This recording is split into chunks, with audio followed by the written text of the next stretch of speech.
Greetings out there in podcast land, everybody. It's Ben and Dan coming at you with another live episode of Jewanced. Dan, how you doing? Oh, I'm doing great. Even it's raining, it's cold, it's windy, but I'm positive. So things are doing good. The long, cold, dark winter is upon us here, which for us is like, what, 60 degrees outside here in Rehovot? No, it's like a solid, 50 degrees Fahrenheit and raining, which is as cold as it ever gets here. Dan and I both grew up in Dan and I both grew up in the Midwest, so the frozen chosen. So the thought of this being real winter is a little bit odd to us. I'm still wearing shorts. You can't see it now on Zoom, but I'm still wearing shorts. And we have a fun episode today. We'll introduce our guest in a second, Professor Gil Troy. Where are you from originally, though, Gil? Originally from Queens, New York. So you're but I spent 20 years in Montreal, so I know from winter. And I call myself a meteorological Zionist because every day in Jerusalem is a pleasure weather-wise. Yeah, Montreal's the real deal. That's winter. I mean, I'm from Minneapolis, Minnesota, so we got winters, but like Montreal was one of those places where even for us, it was like that's a little. Yeah, we outdo you, right? It had to have something to boast about. No, there are many lovely things about Montreal. I grew up in northern Indiana, and I thought that was cold, but I've heard Minnesota and then certainly Montreal top us. And also, the winter never ends. It starts really early, and it just doesn't end. Well, what's the saying? There are two seasons, right? Winter and July, right? Right. We used to say winter and road work. So before we fully properly introduce our guest today, just a couple of announcements. So for those of you who tuned in last week, we had a great episode with Dr. Natan Davidovitz, who, as a public service, he has been collecting, compiling, analyzing, and writing thoughts and updates on COVID data, primarily relating to Israel, but also insights related to the rest of the world.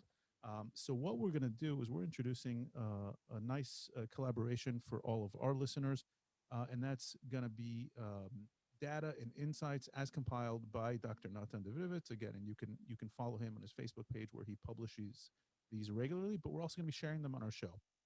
So 10,022, that's the number of new COVID cases identified yesterday here in Israel. That's our highest daily total since the pandemic began, and that pretty much puts us in first place in the world in the number of new cases over the past week per capita. Coupled with that is a 10.1% positivity rate, the highest we've seen since October. It's important to note, however, that Israel has one of the highest testing rates in the world, which makes us seem like we have more cases than other countries who have lower testing rates. A better metric for comparison is the percent positive, where we are high but nowhere near the highest in the world, and that would be Mexico at 45%, for example. Whoa. So we are now in week 2 of our quote-unquote tighter part of the third lockdown that we've had, following close to 2 weeks of a looser lockdown. Percent positive rates and new critical cases are rising slower and possibly leveling out, which is encouraging, but still not dropping yet. It's important to remember that we are not yet seeing the effects of the tighter lockdown. Rather, we're seeing, so it seems, the combined beneficial effects of the looser lockdown and vaccination of roughly a quarter of Israel's population, also leading the world in that number. So we're certainly a country of extremes in that point. The reason why the numbers are not yet improving, he thinks, is due to the British and South African virus mutations gaining ground in Israel, which are somewhere between 30 to 70% more transmissible than the original COVID-19 strain. And this is why the current strict lockdown is so critical and will likely be extended by another week or two. So if anyone wants to hear that full episode and the discussion and analysis and insights about COVID, what is a virus, what is a vaccine, how does it work, what are the differences between the vaccines, what are the mutations, we had a great podcast last week with Dr. Natan Davidovitz, and he spells it Davidovix, and you can check out that episode. You can follow him on Facebook for his regular insights and analysis on COVID. And hopefully this will be a regular update that we provide to you, our listeners, through the generous donation of Natan. Hopefully not for too long, though. Hopefully not for too. Well, hopefully the arc of the news will just be better and better. Right. So going off of that, if we're talking about regular contributions, this is nice segue. Great segue. I like it. Listen, as you all know, we're a listener-supported podcast, and we rely on the generous support of listeners like you to continue this and to keep it going. So if you're interested in helping us as we grow, I think we're in 65 countries now. 68 countries. I looked it up right before. That's terrific. It's a hobby. It's been a hobby of mine to look up how many countries we have listeners now. You can make a one-time contribution on our PayPal, an ongoing contribution, which we prefer, on our Patreon account. Or if your organization or your company is interested in becoming a sponsor, please reach out to us, www.jewanced.com. I'll just mention on that, you can become a sponsor also and invite us to do a live Jewanced live episode specifically for your community. And we are thrilled to do another such one with the Jewish Agency Partnership of Benny's hometown, Minneapolis, and my current hometown, Rehovot, Israel. And we will be doing another Meet the Emiratis with friends of ours from the UAE. As Israelis and as American Jews, and anyone who wants to tune in can get to know 4 fantastic friends from Dubai and from around the really, really terrific. For more details, you can check out our Facebook page. Facebook page, website, www.jewanced.com. And without further ado, we are thrilled to introduce today's guest. And we really wanted to have him on the show because, last week's event on Capitol Hill certainly shook the United States, shook a lot of people here in Israel, whether you supported them or were against the event. It was certainly a difficult moment to watch. And coming up in just a few days, we have the presidential inauguration of the next American president, Joe Biden. Benny, you want to introduce our guest today? Absolutely. Distinguished scholar in North American history at McGill University, currently living in Jerusalem, Gil Troy is an award-winning American presidential historian and a leading Zionist activist. Recently designated Dan, you have to say the name of the Algemeiner. The Algemeiner J-100, one of the top 100 people positively influencing Jewish life. Troy wrote The Age of Clinton, America in the 1990s, and 10 other books on the American presidency. What a slacker, only 10 books. I know, right? Amongst which we'd like to also talk about a book that he... it was 2 recent books. 2 recent books, one which he collaborated with Natan Sharansky called Never Alone, Prison Politics and My People, and The Zionist Ideas is his newest book, an update of the 1959 classic, The Zionist Idea. He appears as a featured commentator on CNN and has been interviewed on most major North American TV and radio networks. Troy regularly publishes essays in the American, Canadian, and Israeli media, including for the New York Times, the Daily Beast, and the Jerusalem Post. Welcome to Jewanced, Professor Gil Troy. How you doing? Great to great to be with you, and I love that name, Jewanced. Thank you. We appreciate it. And we know we're big fans of yours, and we follow your writing, and you're all about also nuanced perspectives on Israeli politics, on American politics, on Jewish ideas. And so it's really, I think actually when we first started brainstorming the show, you were one of the first names of people that we we wanted to get on the show, and we're glad you could join us. I'm honored. So what was especially your during, as you say, such an auspicious moment in the history of all democracies, not just the history of the United States. Yeah, exactly. Yeah. So I mean, I guess we'll use that to segue to kind of the timing. 2 major events. One happened last week, and a bigger event is going to happen later this week. And we're going to air this on Thursday evening. Thursday evening, we're going to be airing. We're going to be. Is the inauguration going to be taking place by then? When is the inauguration? It will have taken place by then. The inauguration, I believe, actually is tomorrow. 21st. Wednesday, January 20th at noon. The 20th at noon. So the inauguration will have taken place after we recorded, but before this is aired, unless you are listening live. Love to hear what were your initial reactions when you saw the news feed, and I think we were all glued to our television, of people rioting in front of Congress and then storming the Congress building. What was your Capitol? It was devastating. You know, it inspired me to make up a new word called fake-triots. They're fake patriots. How could it be people waving the American flag could also come in with a Confederate flag? How could it be that there wasn't one person in that rotunda who said, take down that Confederate flag? It's desecrating this holy space. That didn't even happen even during Civil War period. So it was really, and it was a historic moment. I mean, never, you know, I'm a historian. I rarely use the phrase historic moment. I rarely use the phrase unprecedented moment, but this was the American people, right? And I'm going to get to that in a second. Sure. Turn on their holy of holies, the temple of democracy. Now, the nuance is in 2 parts. One, it wasn't the American people. The Washington Post had an article yesterday counting 300 ruffians, thugs, hooligans.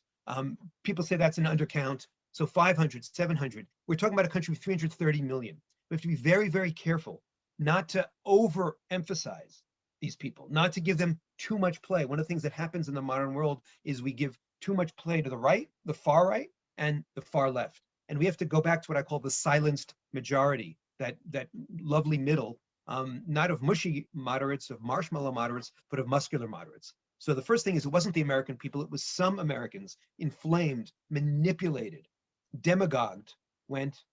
And the second thing, look at the language that was used: defiled, desecrated, temple of democracy. That's religious language. It is And really it's very interesting that in an increasingly secular America, when it comes to these kind of symbols, we still fall back on the notion of holiness. And the upside to what we saw is two.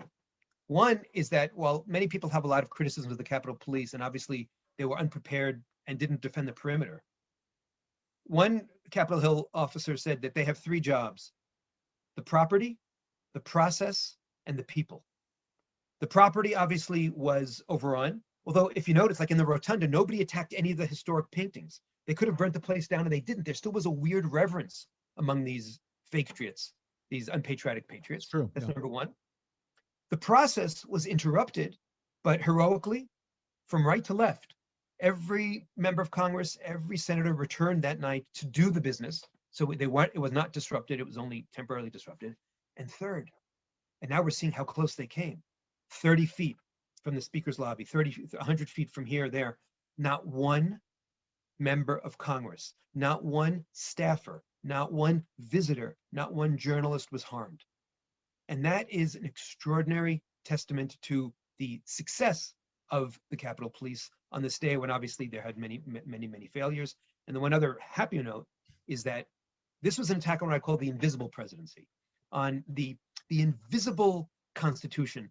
In Jewish terms, it would be the oral law, but the written law, right? The formal, visible presidency, the formal Constitution has held.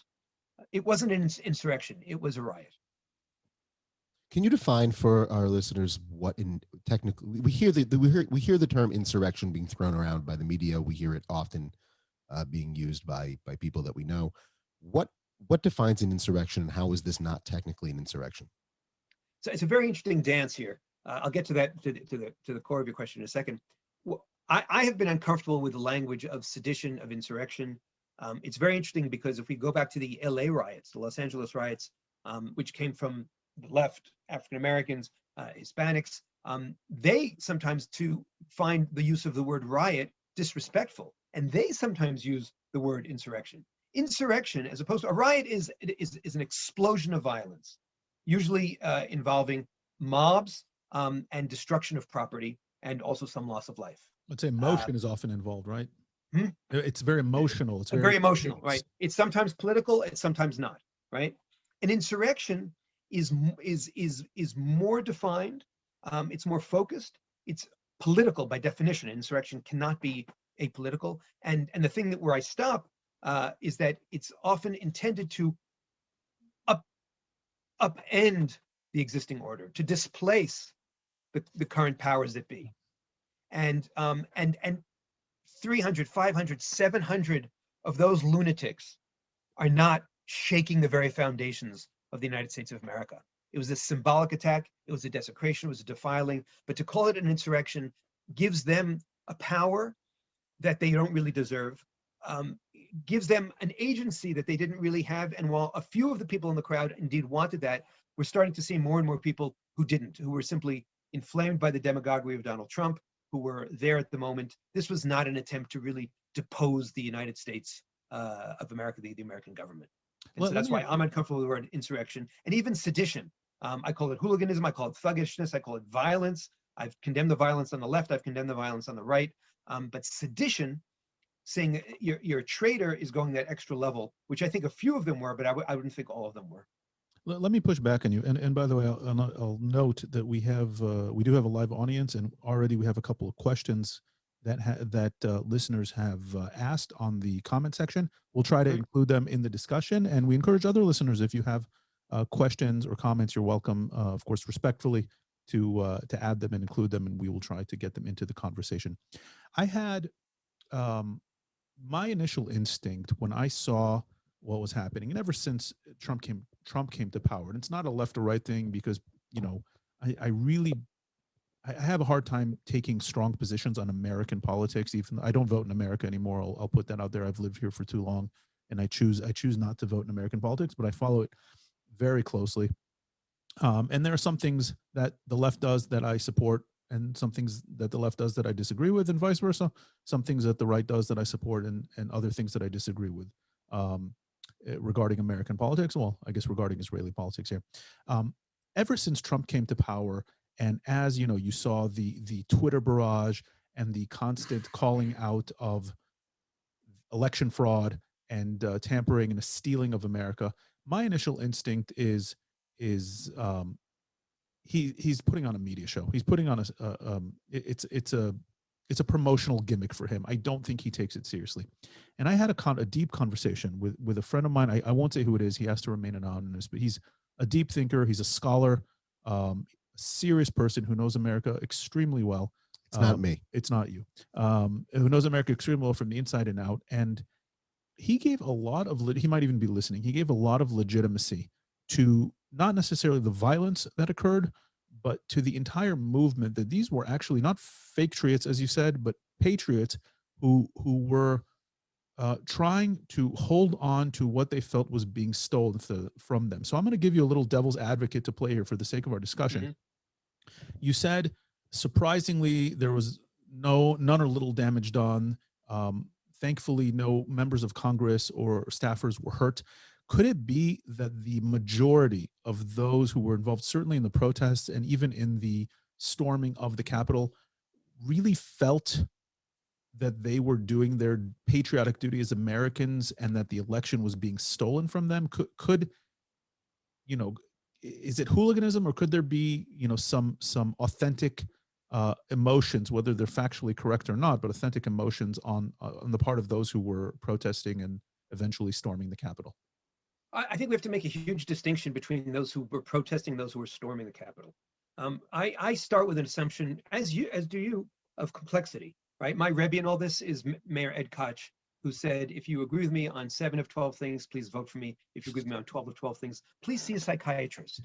and it makes me bananas that if I vote for Hillary Clinton, I have to think she's perfect, and I have to think Donald Trump is the devil. If I vote for Donald Trump, I have to think he's perfect, and I have to think that Hillary Clinton or Joe Biden is the devil. It just doesn't work that way. I need the nuance. I need the Jewanced. I need the complexity. I have no problem, and I've gotten a lot of attacks for saying thank you to Donald Trump for moving the embassy to Jerusalem, for the breakthrough that freed us from the tunnel vision of Oslo and the Iran deal, and brought us the Abraham Accords and a little more pressure on Iran. I could go on. The economy. There's a fascinating article yesterday in the New York Times about Donald Trump's vision, which actually started with the whole notion of full employment. And now they didn't give Trump credit, but Biden's people are trying to see, how do we have a functioning, flourishing economy with full employment? So I agree with you on the need for nuance. But in the same way that when people went from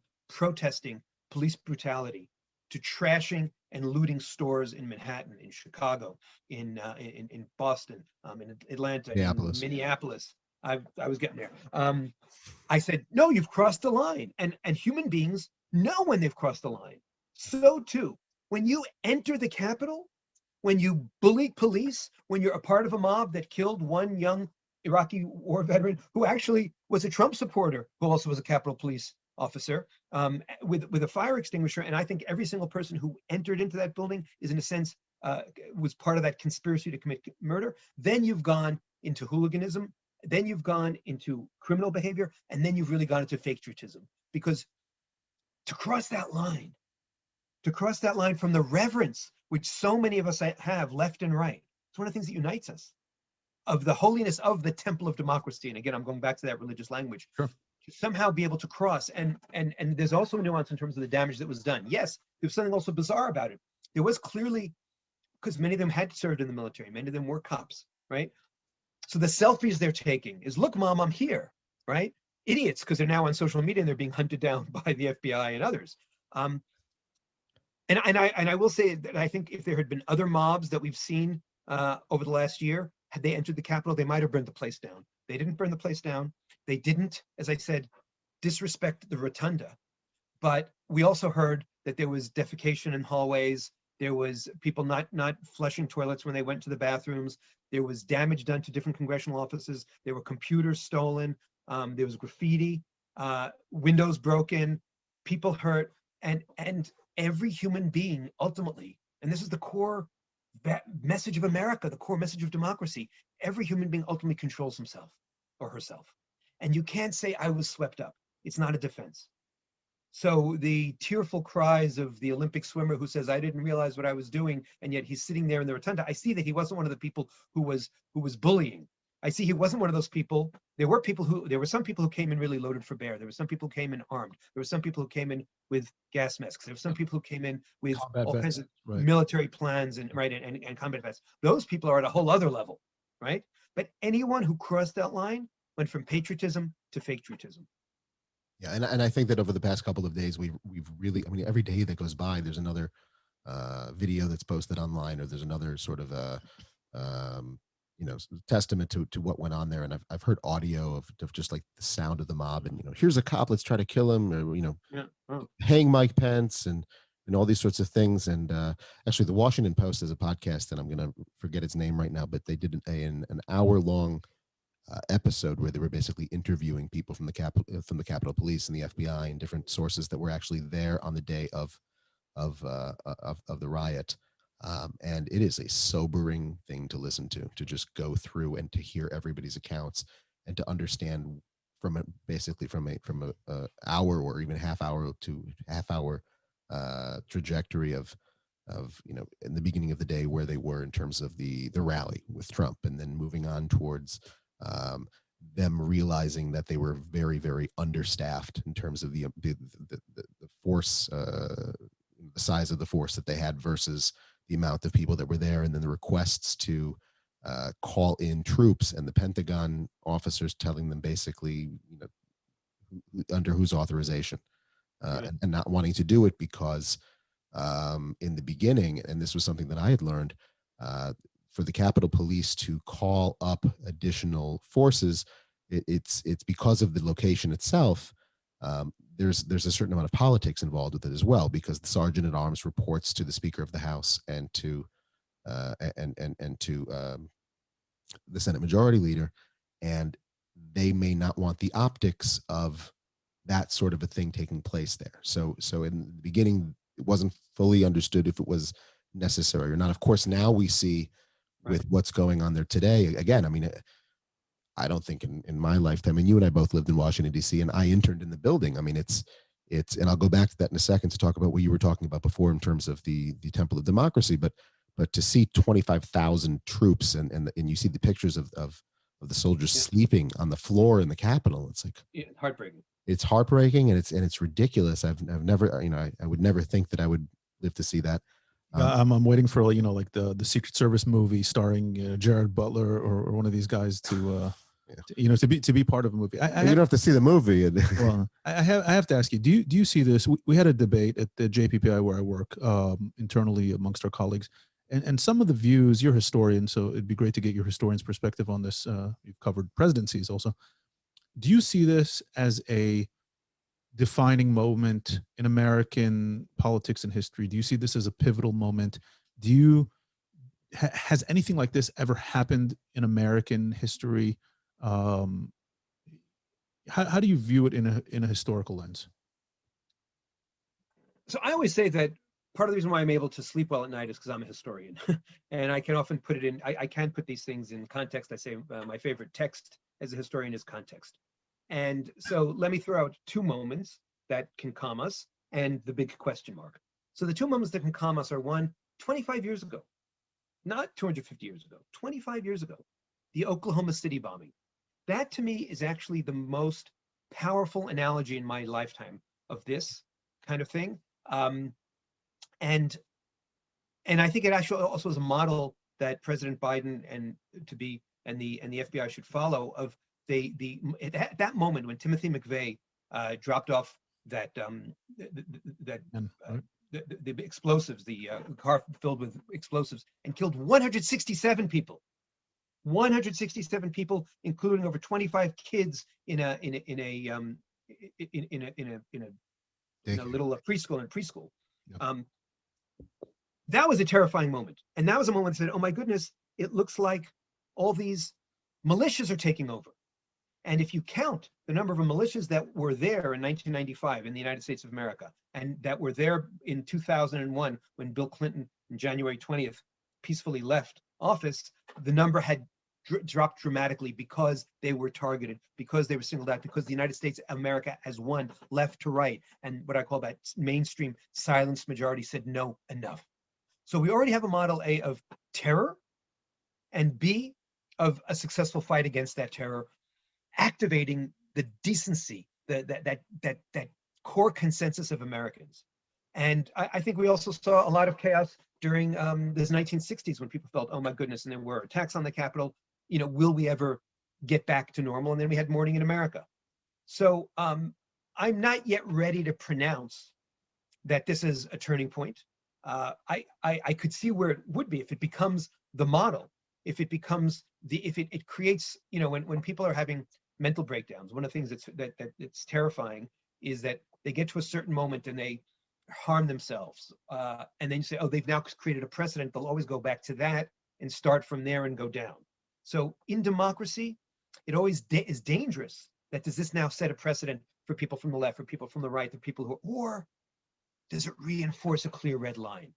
And anyone who thinks they know that should go back with me to 9/11 when everybody was telling me, oh, our lives are never going to be the same. And we very quickly went back to normal, except for, of course, the 3,000 people who died. So, and their families. So we don't know. That's what we don't know. And then, of course, when you take the lens and go all the way back and you look at the Civil War, this doesn't compare. Right. You look at the 1896 election, where people thought we were going back to the Civil War, 1876, this doesn't compare. You look at the in the early 1800s, when sometimes there was violence in Congress between members of Congress. This is there, but it doesn't. So now again, it's a unique event because we've never had a mob rampaging on the Capitol, and the optics of that are very, very scary and unnerving. Can I ask? The challenge for the American people is to make sure, and this is where I really believe we have agency, is to make sure that this is an anomaly and not a new model. That's our work. Let me ask, though, because you mentioned that this is not, or it's right at the edge of being a turning point. Could it not be considered a turning point in that when you consider the president's role in it? If you bring that into the equation, and also, are there any historical examples in the history of the presidency of a president, if not outright calling for this sort of an action, kind of dancing on the line of being there? We have never had a president who declared war on the process in the way that Donald Trump did in the last 3.5 months. And I said 3.5 months, not because I don't know my math. When Donald Trump in the first debate as president of the United States was asked if he would respect the electoral outcome, and he wouldn't give a clear, definitive yes. I remember that. And yeah. he had been president already for 4 years and hadn't created a commission to fix what he might have thought was broken in the electoral system. That moment said to me that I really believe no matter how much you love Donald Trump, no matter how conservative you are, you shouldn't vote for that man out of patriotic motives. Because at that moment, he'd been crossing lines after lines after lines. But that was really, if I was a historian, was going to start the story of his repudiation of core democratic values and a core democratic decency. There'd obviously be a prelude that goes back to 2015 or goes back to him and his father, but that was a key moment. And then there has never, ever, ever been a president who consistently rejected the voice of the people in this way. There's never been a loser in American history who was such a sore loser, who so refused to listen to the people's call and to the people's voice, and so disrespected the people's voice. Are there intelligent people, good people who have serious questions about how the election was handled? No doubt. In every election, are there examples of fraud and distortions? No doubt. When the gap is 7 million, and in so many different states, and it's not like the year 2000 when it really was close, I think you have to at a certain point stop and listen to the people. I'm very happy that on that awful day, January 6th, Mike Pence had already made it clear he was going to respect the will of the people and the process. Yeah. I'm very happy that moments before the Capitol was invaded, Mitch McConnell had given really what I think is the speech of his life, saying if we reject the people's will, democracy risks going into a death spiral. And the fact that both those men who had been pouring fuel on the flames, had been flamethrowers, had been a part of this, realized, no, I've now reached the outer limits. First of all, it shows Donald Trump's great failure that day, because he didn't. And Donald Trump's other great crime that day, to me, against American history and against American decency and against American process, was Senator Ben Sasse, who's a Republican, reports from somebody within the White House that when the Capitol had been breached already, and White House aides are telling Trump, begging him to come out with a statement. Not only did he delay making a statement, that's the public failure, but privately, he was watching on television, and the quote is, was excited by it. And the quote was that he enjoyed seeing the chaos on television. That is not a leader. And that is someone who actually deserves impeachment and deserves conviction and deserves never to ever run for an office of the United States of America, including dog catcher, ever again, because that crosses too many lines, and that is a fake triad. That's a really clear and powerful statement that you're making. And I was thinking about this because, there are two elements at play here, and you could take this either way. So one, you could say, look, there are clearly deep divisions in America right now, clearly deep divisions, and we'll jump in and say hello to our friend Leo Sinai, who's listening, and we'll bring in his question. How did we get to this point, basically? But before we do, let me see if I can kind of think this one out. There is one school of thought that said what Trump as an individual did, and what you just explained, and I didn't even realize the level of detail of him watching it and kind of just enjoying the anarchy of basically watching, if he can't live there for another 4 years, let the house burn down. Trash it, right. Right. On the other hand, there are clearly many Americans, just after these events, he's still enjoying very high popularity ratings. I think I saw 40% was in a poll after that. So if he's still, there, and people you talk to, Trump supporters, very few people, I think nobody's supporting the actual break-in of the Congress. Nobody supports the violence, but people think the election was stolen. There are deep divisions in America. It's one of these things with conspiracy theorists that you can't argue with them, because proof of the conspiracy is proof of it, and lack of proof is also proof of it, right? Right, because it's so good at covering up. Right. And so this is why you can never make any, there's a certain level where you have to trust the system, and you have to trust that the system is robust enough and that there are enough checks and balances. And I'm kind of thinking about this as I go. I don't think a lot of these conspiracy theorists spent time in government just to know how chaotic bureaucracies are, especially large bureaucracies, especially across states. It's really hard for me to imagine, but this is why I'm not a conspiracy theorist, that there was a major conspiracy for election fraud. And like you said, a gap of 7 million is really hard to cover up, But on the one hand, what he did, you're saying, is so egregious that he deserves to be impeached, never allowed to hold any public office again. On the other hand, might I offer that impeaching him will make it very hard for the healing of American society with not a fringe. I'm not talking about the fringe who are waving Confederate flags and wearing Auschwitz t-shirts. I'm talking about 40 million who continue to support Trump, who continue to claim the elections were stolen, who continue to think that their America is being stolen from them.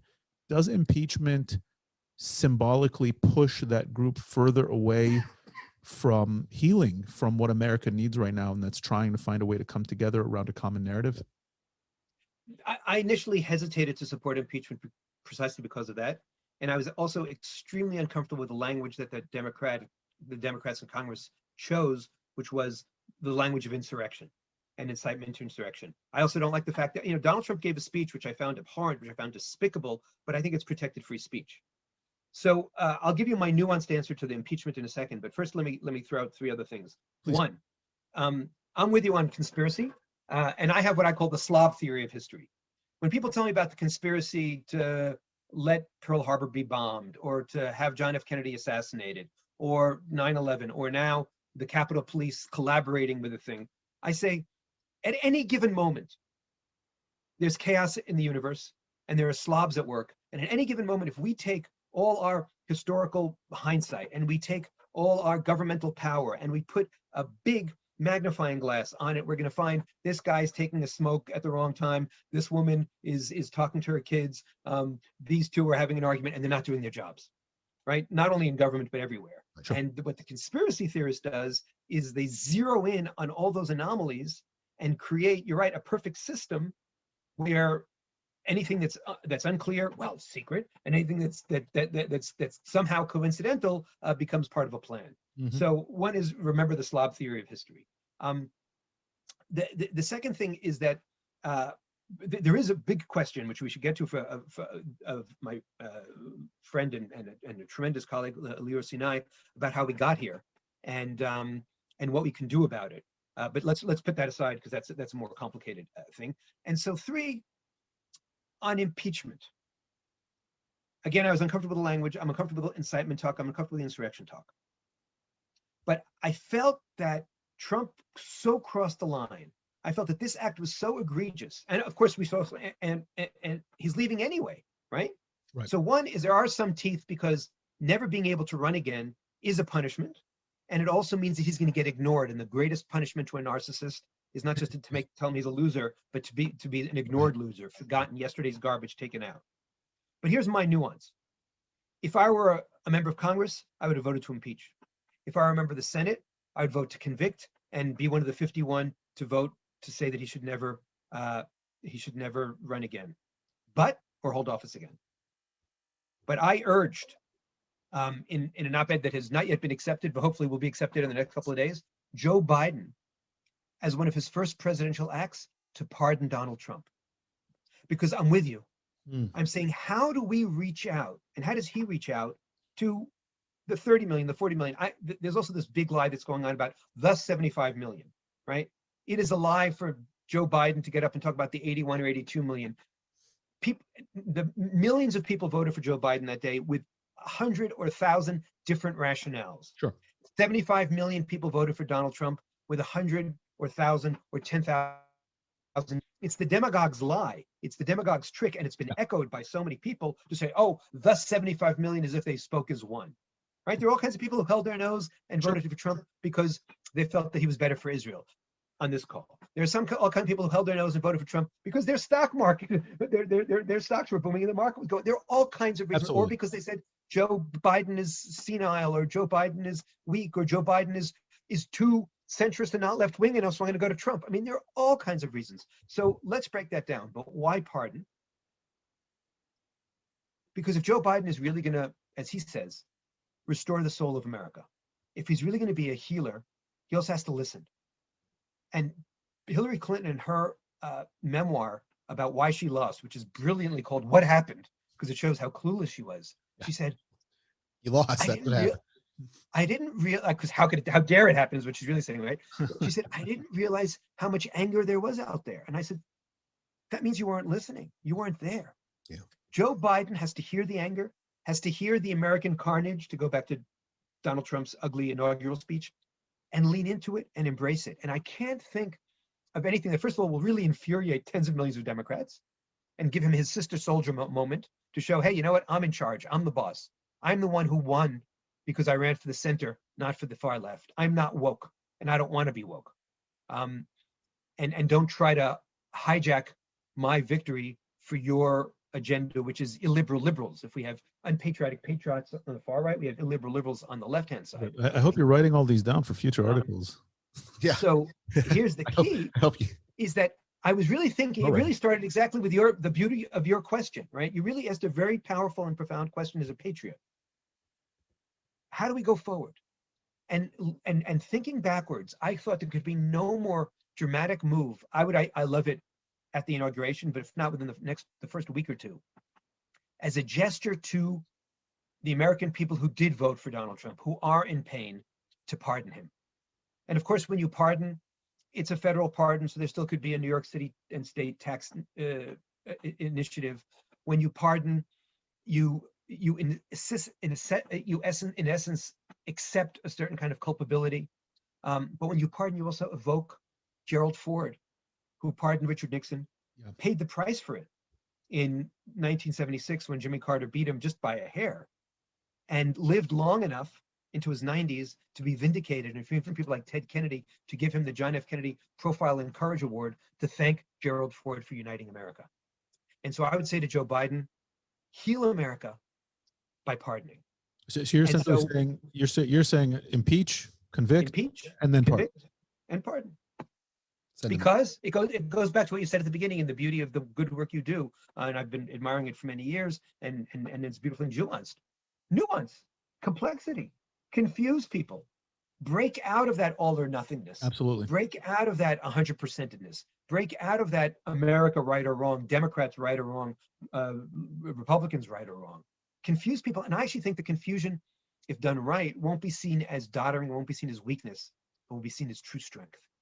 And if not, the hell with them.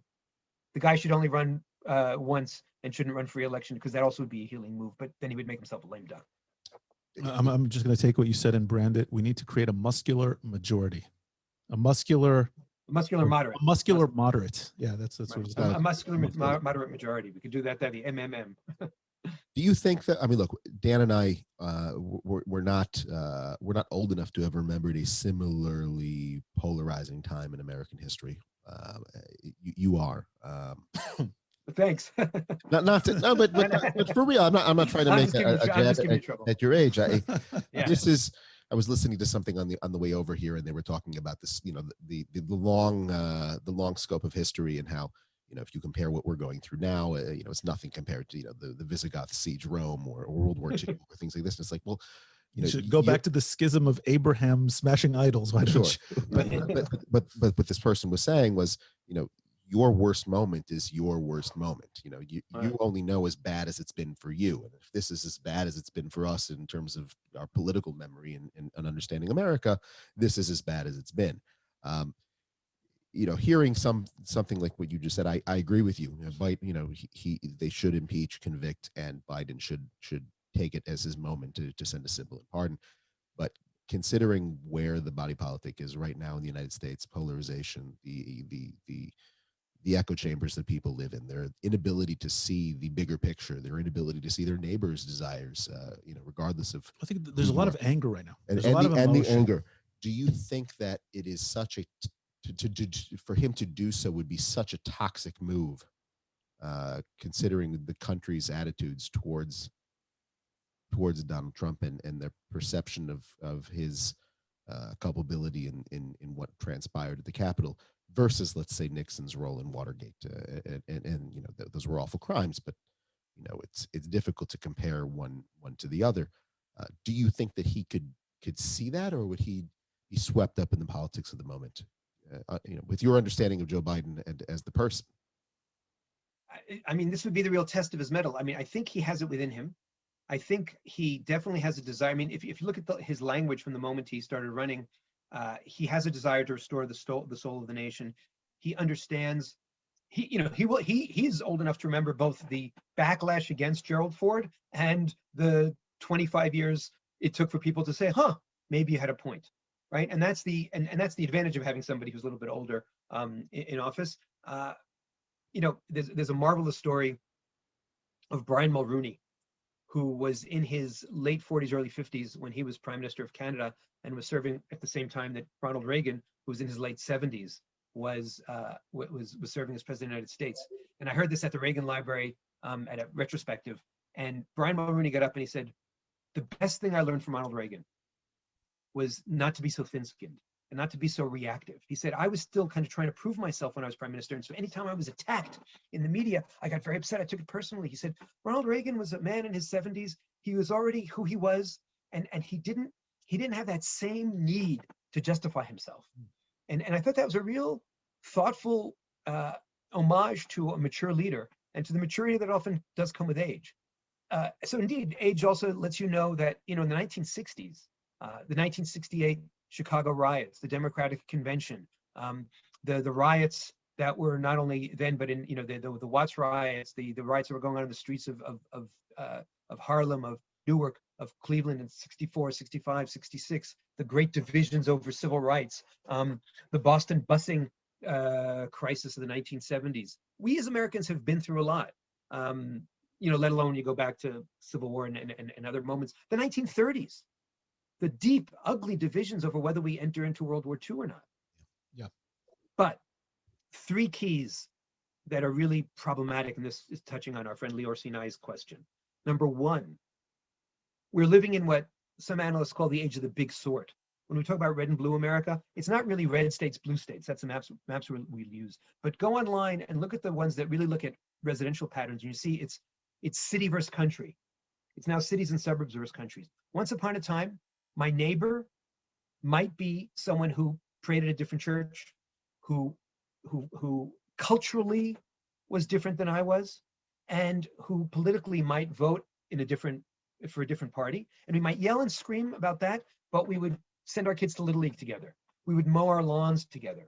Unfortunately, the big sort says that increasingly we live, worship or not worship, vote, eat, right? And now mask ourselves with one tribe or another tribe, right? How did masking become politicized? How did that become a mark of virtue or a mark of evil? How did this pandemic should have united us, right? It should unite us with everybody around the world because we're all human, and it should unite us as Americans and as Israelis, and because we'll have to kind of hunker down at home. And the fact that things have become so polarized in the realities that we live in is partially due to the big sort. Second, as you said, it's partially due to the tunnel vision that occurs from social media, where they get into your heads, the logarithms feed me, left, right, conspiracy, Black Lives Matter, whatever it is. And so I don't have that wonderful experience of opening up, I know this is a napkin, but opening up the newspaper. This is my sushi Rahabia napkin. Opening up a newspaper and reading the article I wanted to and having my eye catch something I didn't expect to. Maybe I'm reading about domestic policy and now I want to read about foreign policy. Maybe I'm reading something from the left and I read something about from the right. No, what Google does to me, what all these logarithms do is they pull me deeper and deeper into the rabbit hole of the one thing, the two things, the three things that are going to get me to click more. And so that is really, that's bringing us back to what we called in the 1800s, the early 1800s, the dark ages, or we talk about the early 1800s, the dark ages of partisan journalism. The dark ages of partisan journalism is when what they call Democratic Republicans at the time, what became the Democrats, only read Democratic newspapers and only read about how holy and wonderful the Democratic leaders were, like Thomas Jefferson, and how evil somebody like John Adams was. And the Federalists only read about how evil Democratic Republicans like Thomas Jefferson was and how wonderful John Adams was. What happened? Short history lesson. The invention of the telegraph created things like the Associated Press, created newspapers that wanted to go to peddle left and right. So what did you do? You had to strip things down because the telegraph, who, what, where, when, why. You had to write shorter, objective articles so that people from left and right would read. And all of a sudden you started having objective journalism, which created some forms of consensus. So one is we have the big sort. Two is we have the dark ages of partisan social media and hyper-partisan social media, and also a media that shames, a media that's personal, a media that bullies, a media that cancels left and right. And the third dimension is leadership. Think, for example, of how efficient America looked despite the great failure of 9/11 on 9/12 or 9/15 or October, or when George W. Bush reached out to Americans, reached out to Arab Americans to say, we're not gonna start blaming you. We're not going to start beating on you. We're gonna be Americans. We're gonna have our values. The leadership that came from George W. Bush, who happened to be a Republican, and the negative leadership, the demagogic leadership that came for Donald Trump, who happened to be, he's truly a Republican in name only, a rhino. The contrast is stunning. Leadership counts. Character counts. What I call the invisible presidency, not the formal office powers, but the informal touches matter. I'm sorry to go on for so long, but that was no. It's great, and it's wonderful to hear you. I'm glad you jumped into the role of social media and how it's kind of led to this, and you even took it back before social media, because I think there's something certainly in human nature, but in American nature, in the way American society is built, what did somebody I spoke to recently said, it incentivizes radicals and not moderates within the American political system. And if we take it to where social media is today, and I've written about this and we've spoken about this on the show, and I don't think a lot of people are aware of this, or even if they are aware of it, they still let social media do this to them. Social media, the way the Google and Facebook and Twitter algorithms work is that they, if people aren't aware of this, it sees what you're into and then backs up more of that. And what we have is it was supposed to be maybe a democratization, but maybe a hyper curation, a hyper individualization of society.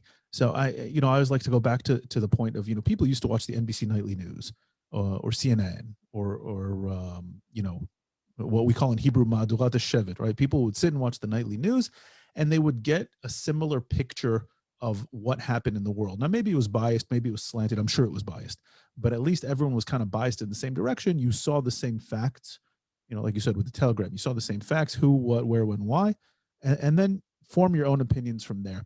And what's happened, and it's stunning because it happened for commercial interests of the big tech firms, trying to monetize on our attention. Basically, there's kind of like a famous meme going around that if you don't have to pay for a product, then you are the what's that meme going around? It's like, I haven't seen it. If something is free, then you're the product. Then you're right? the product. I see. Very clever. Yeah. Right. So if you're not paying for Facebook and you're not paying for Twitter, you're the commodity. You're the thing that's being traded. You're the thing that they're making money off of, and it's true. And what they've done is it reinforces your worldview. And I think in kind of a crazy time when there's so much information coming from all different directions, people, Steven Simmons said, you are the product. Yeah, thank you, Steven. At a time like this, you are drawn to what comforts you. So the worldview that comforts you, right? So like you said, if you're a Black Lives Matter person and then all you're seeing is Black Lives Matter, then you're just going to get more and more into that world, and vice versa. If you're into the conspiracy theorist world or whatever, then you're going to get more and more into that. And that's kind of about the time during the Black Lives Matter protest when we started this podcast, kind of as an attempt to try to combat, to try to fight that all or nothing take on this. And it's just stunning what in such a short period of time that we've all been living in this social media world where fewer and fewer people are watching, the NBC or CBS or whatever nightly news. It seems like maybe just the vocal people don't try to reach out to multiple kinds of sources of information and analysis to try to get a balanced view of things. And then you get these kind of divisions. Do you think someone like Trump recognized this, at least instinctively, because I don't know how much he reads? Do you think he recognized it instinctively and just played on it for his own whims? Do you think he's a product of this? Do you think he brought this about, inflamed it with his kind of personality and with his tactics? What do you think is his role in all this? And then maybe kind of let's jump into these deeper divides of where America is now socially. So before I answer your Trump question, you kind of inspired me, which I've never thought about it in this way, that the death of WC has destroyed the WC and sent us all into the WC. What do I mean? The death of Walter Cronkite. Walter Cronkite, which you spell with a C, right, was exactly what you're talking about. He was the voice of America in the 1960s, when he finally said there's something wrong with the Vietnam War. Whoa, Lyndon Johnson said, I've lost the American people. It was that consensus culture that you're talking about, CBS, NBC, ABC, the three news networks, and a kind of shared notion of at least we're standing around the electronic fire hearth, the television set, getting the same agenda. And then we'll argue about our reactions, but still there's certain things we have in common. And he represented the American consensus, the first WC. So the death of WC, of Walter Cronkite, led to the destruction of the water cooler. What's the water cooler? That metaphoric thing in the office where, first of all, you're not just at home Zooming, right? And you're not just speaking to the people with whom you agree, but you're in the water cooler, you're getting your break, right? And so you might talk to the janitor. All my fancy pants friends who are so liberal never break out of their class. One of the beautiful things about living in Israel is we have cross-class interactions on a daily basis in our schools, in our synagogues, on the street in a way that most of my friends who are convinced that we're all right-wing nutheads just by living here can't even imagine. It's true. So the water cooler, which was a democratizing phenomenon, which was an equalizing phenomenon, has been destroyed. And so it sent us all into the WC, which is the water closet, which is, my mother would say the bathroom. So the death of WC led to the destruction of the WC and has sent us all into the WC. I think Donald Trump understood that. I can't blame, right? I mean, the person who lacks the historical context just goes, oh, it's Trump, Trump, Trump, Trump, Trump. Let's go back to 2015. Let's go back to 2010. Let's go back to 2000. Let's go back to 1919. I've written books about every single one of these presidents since Ronald Reagan. You speak to people from the Reagan era, they go, nobody attacked us. No president has been attacked like we were attacked.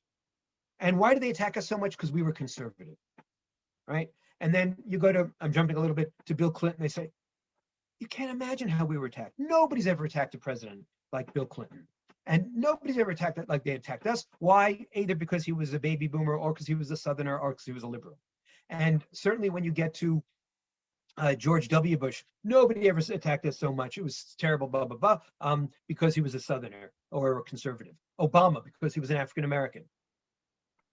Donald Trump is not a genius by any stretch of the imagination. He's not a reader. He's not a thinker, but he has the salesman instinct.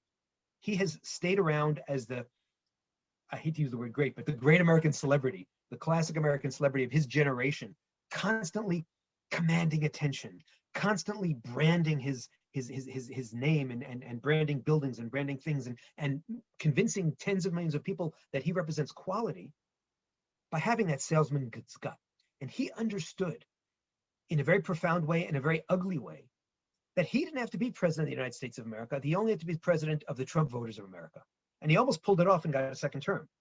His poll ratings until these last 2-3 weeks, I'm happy to say, have been more consistent than Ronald Reagan's or Bill Clinton's, than George W. Bush's or Barack Obama's, which went up and down. Because he was playing to the same 42% again and again and again, because he understood how deeply divided we were. He understood the anger. But his failure, his moral failure, is he didn't try to be president of these United States, of the United States, of the American people. He just tried to be president of Trumpville. Right, and you can and see that that's inexcusable. And you could see that in as we say, proof is in the pudding. I mean, you could see that he didn't try to be the president of the United States during the biggest crisis of his term. Right, and I was waiting for it. I kept waiting for it, and I kept saying, "This is his moment." I kept saying he's crass. I kept saying, "Okay, he's not, diplomatic. He speaks his mind." Okay. I kept kind of waiting. All right, you won the election, dude. You won the election. Right. Be presidential. Now be a president of America. Be the leader of the free world. Never happened. And I think, again, I try to leave my own politics out of the show, but I'll be very blunt here. I was one of the people that kind of just held my nose and said, okay, he was elected. Now let's take what we can, get. He's good for Israel. He's good for this. He's bad on this. And let's hope for something better next time around. I'm sure I'll piss off a lot of my more conservative Trump supporting friends, which there are many of, if they're listening to this.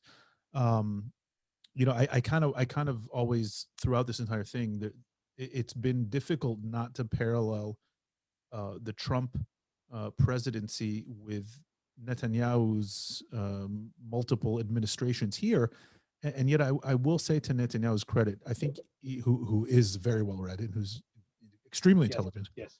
Unlike Trump. And I agree. I like the way you framed it. He has that very much that salesman kind of celebrity instinct. I think he's very instinctual, and clearly it served his purposes here.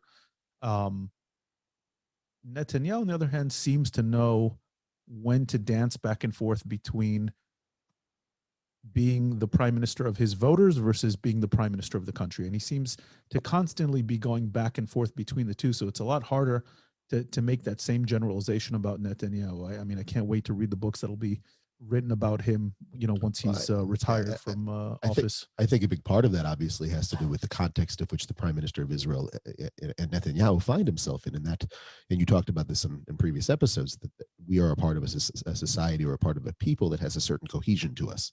We come together during times of crisis, and he professes at all times to be the prime minister not only of Israel, but the leader of the Jewish people.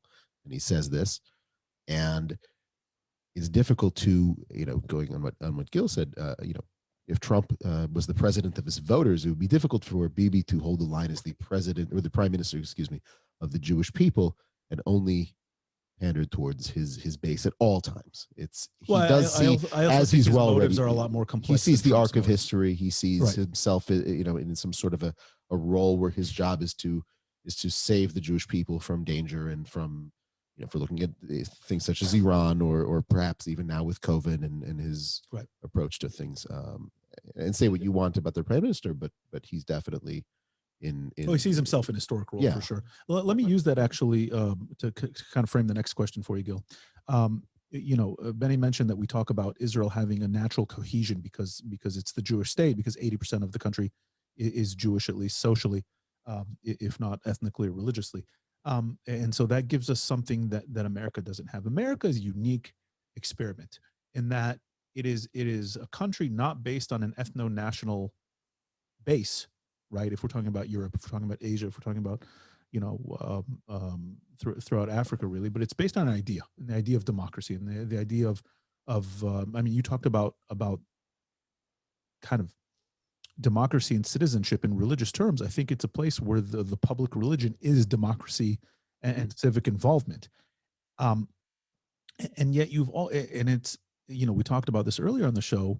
It's always been a place that has placed maybe the individual ahead of the collective. And you need extreme times of conflict, of tension, of chaos, war, right, to bring the people together.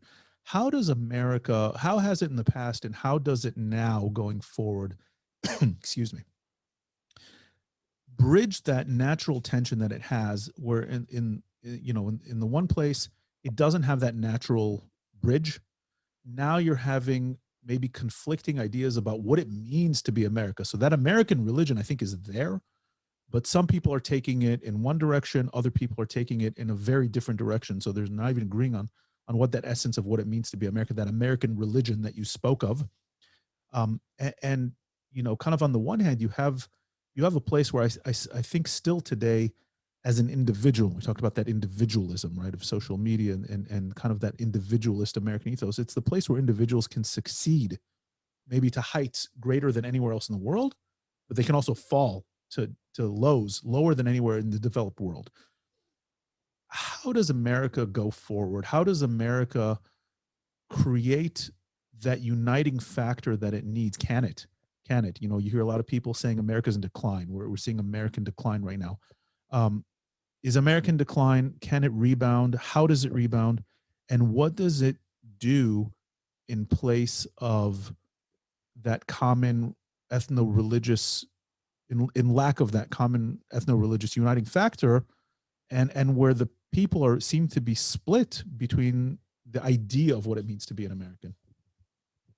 Before I get to that very good question, I just want to go back to this Trump Bibi thing, if I can, just for one line, which is that Donald Trump doesn't know any better, and that's his great failing. Bibi does know better, and that's his great failing. And when Bibi plays the Donald Trump card, and he manipulates, and he demagogues, and he divides, and he's doing it very consciously, we've seen with the desecration of Capitol Hill where it can go.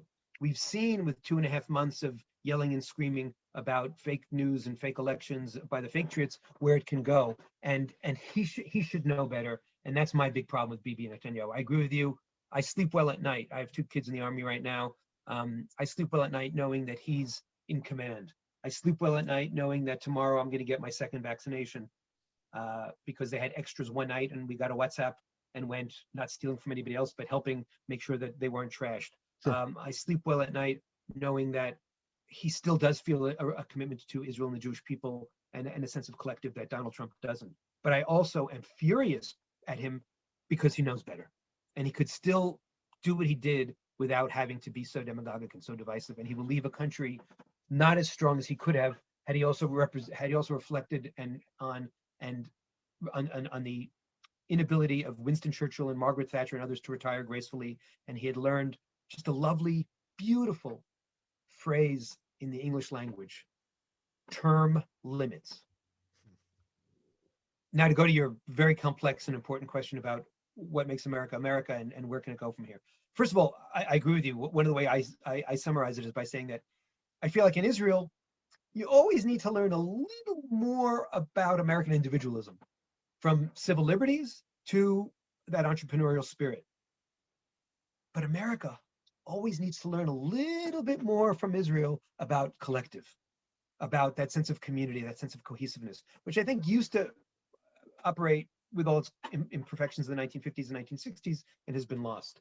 I also talk about, I don't know if you remember from physics, you had a centrifuge, right? So the 20th century, let alone the 21st century, has become a centrifugal civilization. And America has created a centrifugal civilization where we spin out to all our little corners culturally, right? And we indulge ourselves. We indulge our sexual identities, we indulge our religious identities, we indulge all kinds of identities. And you see it on a college campus, and how do you build a sense of oneness? Israel, partially because of the neighborhood, partially because of the sense of Jewish peoplehood, and partially, by the way, one of the beautiful things we're seeing right now is the role of Israeli Arabs. Post-COVID is going to be very, very different, because many Israelis on the street are recognizing, do you know who was my nurse? It was a male Israeli Arab nurse. You know what I called him? A nurse. I called him just a normal person, right? The pharmacists, the doctors, the nurses of Israel are disproportionately, beautifully Arabs. And there's a rising Israeli Arab middle class. And there was that beautiful picture that went around the internet during the first Seger, the first closure, of a Magen David Adom, an Israeli Red Cross vehicle that was stopped for prayer. And you had one Muslim and one Jew come out, and one prayed toward Mecca, one prayed toward Jerusalem, one went on his knees, one. It was gorgeous. I remember right? that. Yeah. And there's been so much of that. And who passed that on to me? 30 million other people. I mean, not 30, but so many other people, because we're proud of that. So how does America bring it back? Well, our traditional way, we have two different ways we do it. One is when we're attacked. 9/11, Pearl Harbor, Fort Sumter, the divisions in society get put aside when we're attacked. The unfortunate thing, and I agree with you, Donald Trump could have won re-election if he had seen COVID as an attack like that, and had modified his game to respond to a national emergency. So one of it is when the enemy from without comes. But we now have this problem with the enemy from within. And one other way we've done it, the complete opposite. Not through military power, not through might, not through muscles, but with words. Franklin Roosevelt, the 4 freedoms. Freedom of worship everywhere in the world. Freedom of speech everywhere in the world. Freedom from want everywhere in the world. Freedom from fear everywhere in the world. And Norman Rockwell, I'm going to give you a little visual because you can see how important it is to me. Makes it those beautiful pictures, those 4 freedoms, right? And it becomes iconic, and that helps unite a divided American society after Pearl Harbor. Even after Pearl Harbor, there still were questions about why are we fighting and who are we? And so words, pictures, ideas. It goes back to me saying America's an idea. Ronald Reagan comes in, and yes, he calls the evil empire, the Soviet Union. But he also talks about morning in America. He talks about the shining city upon the hill. Peace, prosperity, and the third P, patriotism. Bill Clinton comes in, and despite his moral failures, and despite the divisions that we start seeing growing in the society, he also, with prosperity, is able to help us see that you can have a budget that's balanced, and succeeds in, and I know this is politically incorrect, with a crime bill and a welfare bill, which, trigger warning, was supported by the Black Caucus, was supported by African Americans in the grassroots, was supported by polls of African Americans who saw a need. They saw, who are the greatest victims when the spikes of crime in America? African Americans and the poor, Yeah. right? And who were most suffering from a welfare state that didn't give them the respect, the possibility of a job? Disproportionately African Americans. And so these two symbols of what has become to the woke left, these violations by the Clintons of of basic civil rights and basic human decency were actually very successful, moderate, centrist programs. So I'm not willing to give up on the American idea. I've seen the cycles, the ups and downs, the ebbs and flows. You need leadership, and you need luck, because the luck comes from having the economy power up. I'm not a sophisticated economist, but I know that, you know, when the economy goes down, the president is a failure, and when the economy goes up, the president suddenly is a genius. The president can have some impact. I don't want to oversimplify, but a lot of it is where you are at the cycle. Right. I think President Biden is poised in his second and third year to have a boom, because we'll finally be out of this corona craziness, and I think people are going to want to go back to normal. And so if he can attach to that boom beautiful words, healing gestures, a sense that not every action by the Democrats goes to the far, far left and goes to partisanship and goes to vengeance, then he will succeed. And let me just say one last thing about vengeance. Vengeance poisons the common well. It doesn't help in democracy. It goes back to your question about impeachment and my point about pardon, right? That what's the danger here? The danger is that by being so furious at Donald Trump, and he deserves, you hear, I have fury in my voice. But if I go to vengeance against anybody who ever supported Donald Trump, or even anybody who ever supported his idiotic claim that he won when I don't believe he did win, how do we rebuild as a society? And the other thing I want to say is history. One of the worst things that happened in the Donald Trump years was the 1619 Project, which isn't Donald Trump's fault. One of the worst things that happened to us who were critics of the 1619 Project is that Donald Trump started criticizing the 1619 Project, and then we looked like right-wing maniacs. What is the 1619 Project? Yeah, please. That initiative by the New York Times, not to tell the story of America through 1776, not to tell the story of America through the Four Freedoms and Morning in America and Bill Clinton and Ronald Reagan, but through that awful moment in American history, which is an awful moment, when the first slave ship arrived in Jamestown in 1619. And it was an awful moment, but you cannot define America only through race, only through the racial lens, because then you don't understand how Thomas Jefferson was also able to write these gorgeous words about all men are created equal, and how that word men expanded to include from white men to black men, from men to men and women. Right. You don't understand all the amazing things that America has done. Why would people from the left trash the ideals that have been used to expand American freedom, expand American rights, expand American prosperity, expand and improve the quality of life of African Americans, of Hispanic Americans, of women, of gays? Why trash those ideals for some kind of political cause? It's a short-term gain and a long-term loss. And that's a problem with the left. That's a really powerful way to explain it. And you know, watching, Benny and I have both been here for 16, 17 years now, right? So when we left America, the kind of woke left movement was just starting. And nobody would call it woke. It was that. But it was just starting. Like its infancy. What we see today on the college campuses and beyond, in the BLM movement and the cancel culture, it was just starting. And we came here, and thankfully Israel is not completely immune to it, but far more immune to it than the United States is. And you know, the way you said it, I think it you know, it's one of the reasons for this outrage of the right. We'll call it the reactionary right, and it seems to be, look, it's got its place. I don't think today you can talk about America without talking about the history of slavery, et cetera. You know, and oppressed and repressed minority groups and women, et cetera. But I also don't understand why. I mean, maybe it goes back to a civic religion, or people looking for some kind of religious fervor. Why do people, and I know people who do this, and I have friends on Facebook, and I make sure to read their posts as much as it infuriates me.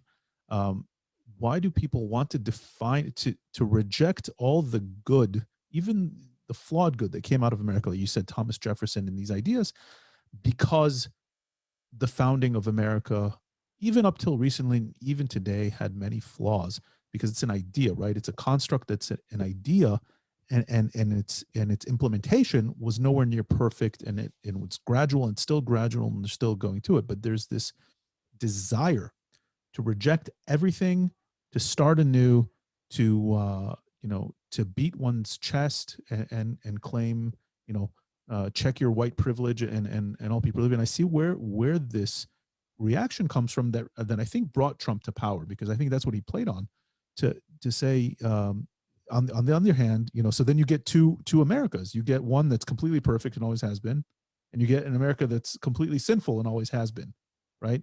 And where's that America that is that complex creature that you described? That's the one that really exists, because that's how history works. It's like we can talk about the Israeli founding narrative. You have people who want to say everything was perfect and we did everything legally, Right. and with complete moral justification. You have the other ones. Israel is completely born out of sin and has no justification for living. And the truth is that there was a very complex founding in a certain period of time in our history, and you have to engage with it, as difficult as it is, right?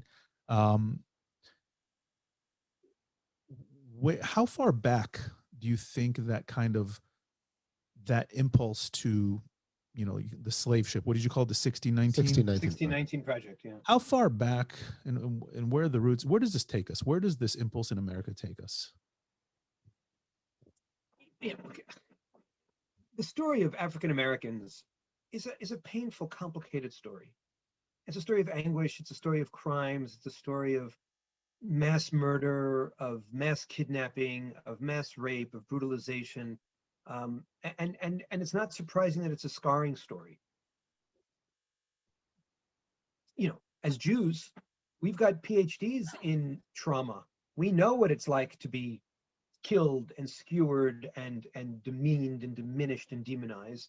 We have one set of responses to trauma with its strengths and its weaknesses, and they have another set of responses, and it's helpful for us to learn from one another. But when you look at someone like Frederick Douglass, who was a slave, taught himself how to read, and eventually became kind of the eloquent voice of Black America during the Civil War and in the period after that. He acknowledged the complexity of celebrating July 4th, but he also acknowledged the power of American ideals. Martin Luther King, whose birthday we're celebrating this week, was not unaware of the pain and the anguish and the horrors and the evils. He himself had his house bombed by the evil ones. He himself was threatened and saw his family threatened repeatedly. But what did he do? What was his genius? He activated the American ideals. He kept quoting the Bible, the Declaration of Independence, and the Constitution. And he held up a mirror to white America saying, is this what you want to be? Is this who you are? I know who you want to be. It's the Constitution. It's the Declaration of Independence. Look at the gap and ford the gap. He didn't say, look how ugly you are and you're irredeemable. So I think if Martin Luther King Jr. came back to the college campus and he heard every white being accused of being a white supremacist, he'd say, wait a minute, watch your language. If everybody's a white supremacist, it's kind of like, in the movie The Incredibles, if everybody's special, nobody's special. Yeah. Right? Yeah. So if everybody's a white supremacist, first of all, what language do I have left for real white supremacists? And second of all, if you tell me that you're defining me by the worst moment, not of my life, not the worst thing I ever did, but the worst moment that anybody who might have my skin color ever did, and that we're frozen there, and I cannot ever get out of it, why should I try? If we're really going to work our community muscles, if we're really going to work our idealistic muscles, if we're really going to try to get out of the hole that we're in, we have to learn from our ancestors, which is pulling out, what did Abraham Lincoln call it? The better angels of our nature. You don't aim low, you aim high. And I've read a lot of the literature that comes from the 1619 Project and the and Ta-Nehisi Coates and others. If you say America is so irredeemable, and you, Ta-Nehisi Coates, write a letter, an extended public letter to your 15-year-old son, where you barely mention Martin Luther King, you barely mention Barack Obama, you barely mention any African-American gains, you barely talk about how comfortable your gosh darn life is, because you need to wallow in the anger and the fear and the despair. You're not just doing a disservice to your 15-year-old. You're not just doing a disservice to all your followers. You're also doing a disservice to whites and Hispanics and others who might ally with you. And one of the uncomfortable truths of the Donald Trump 75 million is some of those voters are Hispanic voters. Some of those voters are African-American voters, particularly African-American male voters, who say, I don't want to be defined just as a victim. I don't want to be defined just as living in an America that's irredeemable. I want to buy into the American ideals.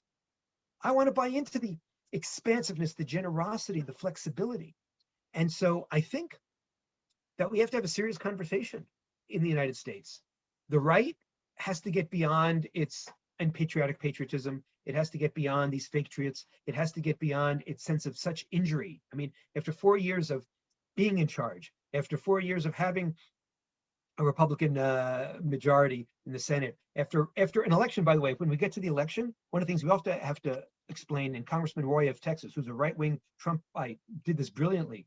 He said, every single person who doubts the presidential election results should also doubt the congressional results that resulted in a gain for Republicans in Congress.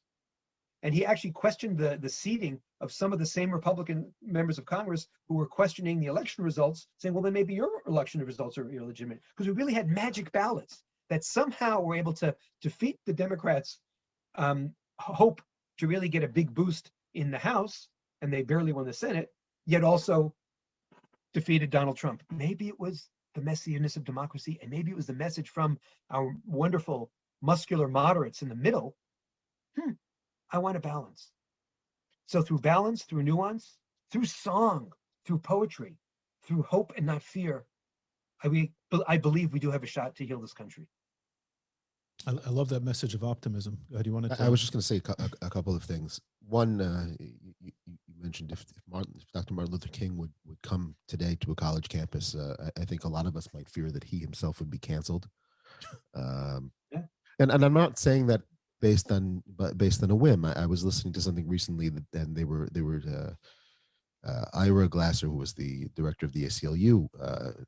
He routinely surveys college students that he speaks in front of about what they feel about the First Amendment, and there has never been such low support for the First Amendment amongst people, age 30 and under.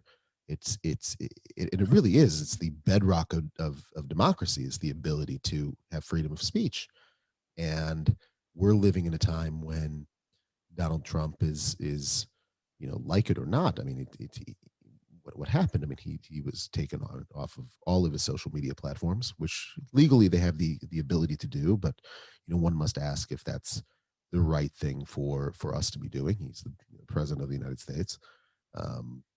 We're going through a time when if you have wrong speak, you might not be able to have your voice spoken out in public. I think that there's a particular culture where if you feel a certain way or if you have certain opinions, you don't talk about them at your work because there's a fear that you're going to be fired or you're going to lose your job. And these are things that are commonplace for people to feel. And we're not talking about life in China or life in the Soviet Union. We're talking about life in the United States of America in 2021. I think it's a dangerous place to be.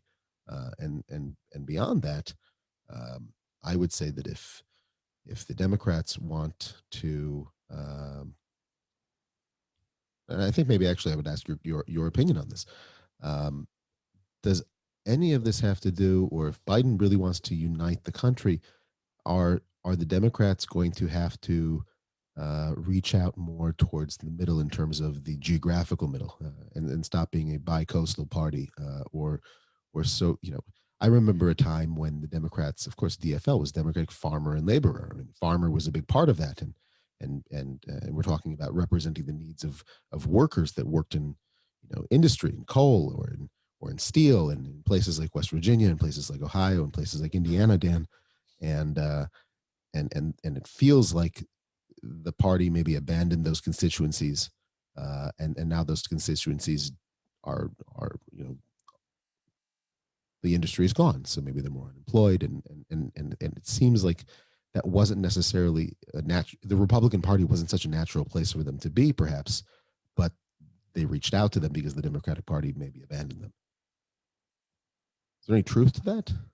Yeah, I think Joe Biden understands that. I think that, when we look back on the 2020 election and we talk about the nomination, we'll talk about it as a bit of a mini civil war, right? And if you look at what all the reporters were telling us, every expert was telling us, was because they read Twitter, right? And Twitter is not America. Twitter ain't Main Street. Twitter is what I call Twitter dumb, D-U-M-B. And it brings out the extremes of the left, the far left, and the far right. And so every reporter who writes these stupid, lazy articles these days where they quote something from Twitter and then they take a screenshot of the tweet. I mean, what, I need to read this twice? What am I, an idiot? And then they think that's reporting the man on the street or the person on the street. That's not. That's reporting the idiots on Twitter. So they all thought that this was going to be a fight for the far left of the Democratic Party. Would it be Elizabeth Warren or Bernie Sanders? And we saw that Joe Biden won, and who really saved his behind? African American moderate voters in South Carolina, right?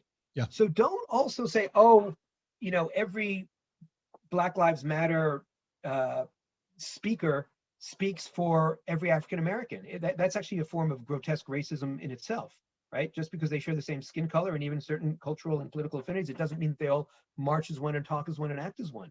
That's a clumping that I think is so disrespectful to any group, any ethnic, racial, political grouping. Yeah, look, let's go back to your lunch pail Democrats, your Joe Sixpack Democrats, your FDR Democrats, your Joe the Plumber Democrats. These were all ways of characterizing that working class Democrat, that heartland Democrat, who didn't believe in the effete elites of the East Coast or the West Coast, but believed in the United States of America and the heartland and the Declaration of Independence and the Constitution. And I don't know how many more votes the Democrats can squeeze from the Ivy League. And I don't know how many more Democrats, how many votes they can squeeze from Hollywood. I know they can squeeze a lot more money from there, but you can't just follow the money, you have to follow the votes. And we saw this, how did Hillary Clinton lose? Michigan, Wisconsin, Pennsylvania. Yep. How did Joe Biden win? Blue collar states. Yep.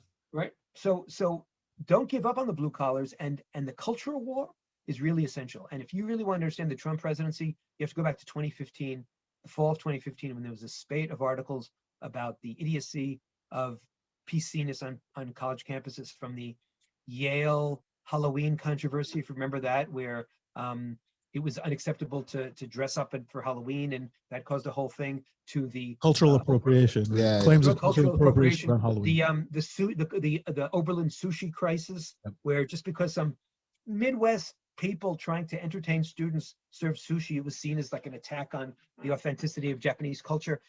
And the president of the United States at the time, you might remember him, his name was Barack Obama, who totally came from that world. The presumptive Democratic nominee of the time, who totally came from that world, Hillary Clinton, they didn't denounce it intelligently enough, harshly enough, powerfully enough, passionately enough. And who did? Donald Trump. So Donald Trump, the big liar, came across as the big truth teller. Yeah. And Obama and Hillary Clinton, who I think are fundamentally honest people, and on the scale of politicians, far more on the honest side, came across as liars. I like how you frame that.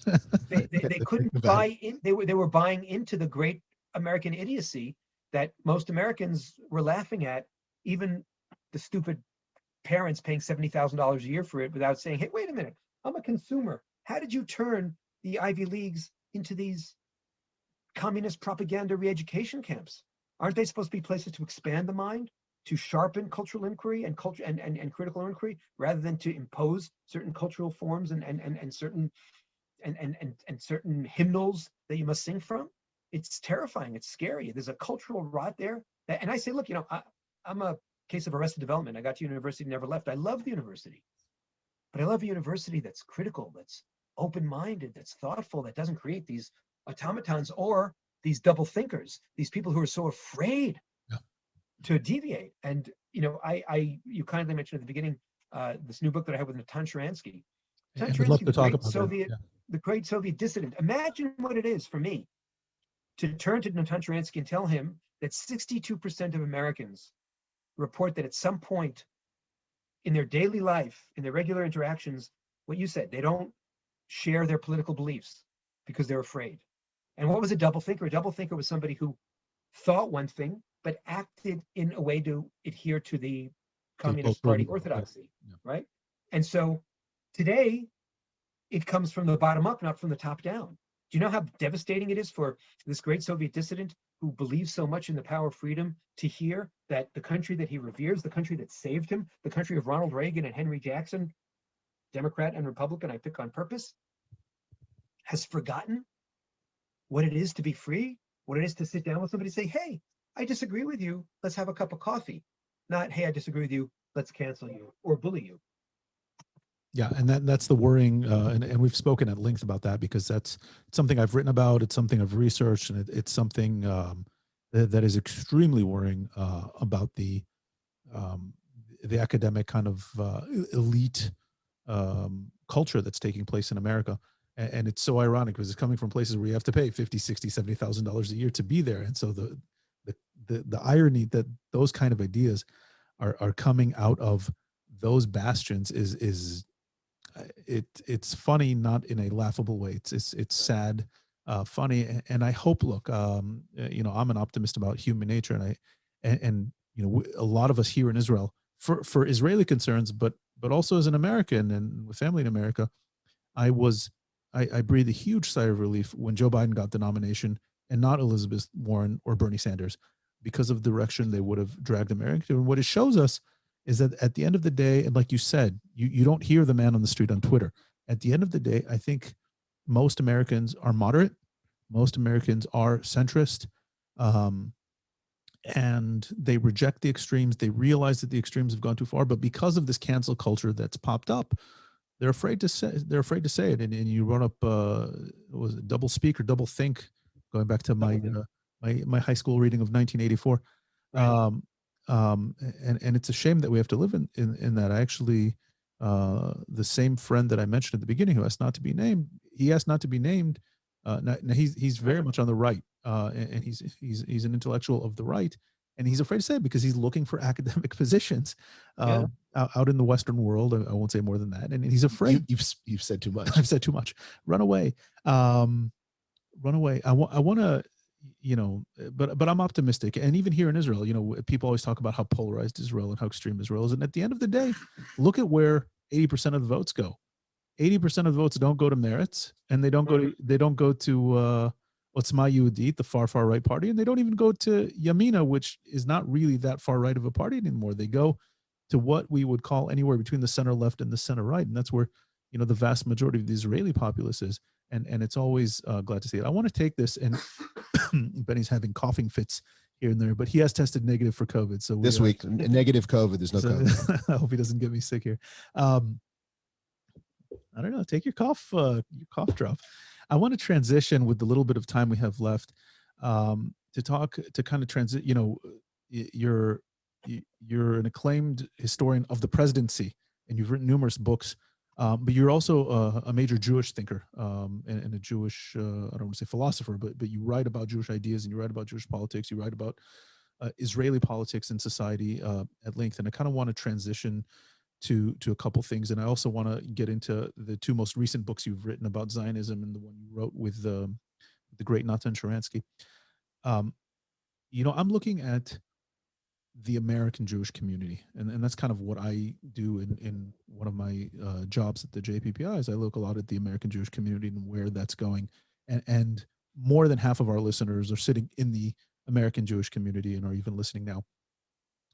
There is a divide that I didn't see coming in the American Jewish community, where the vast majority of American Jews, I think, have become more and more in tune with liberal America, and then a decently sized minority, maybe 30% according to some polls, depending on how you read the polls, has kind of taken on, I don't want to say the Trump narrative, but is kind of part of this Trump camp, this kind of nationalistic, make America great again camp. Something I didn't think that would ever happen within the Jewish people. Have we lost unity within the American Jewish community, the second largest Jewish community in the world? Have we lost unity? Can we talk about one American Jewish community anymore? I'd be glad if you could just this speak morning on these ideas. Yeah. Just this morning, I was invited by an organization that remained nameless to give a talk on American Jewry and its central challenge of dual loyalty.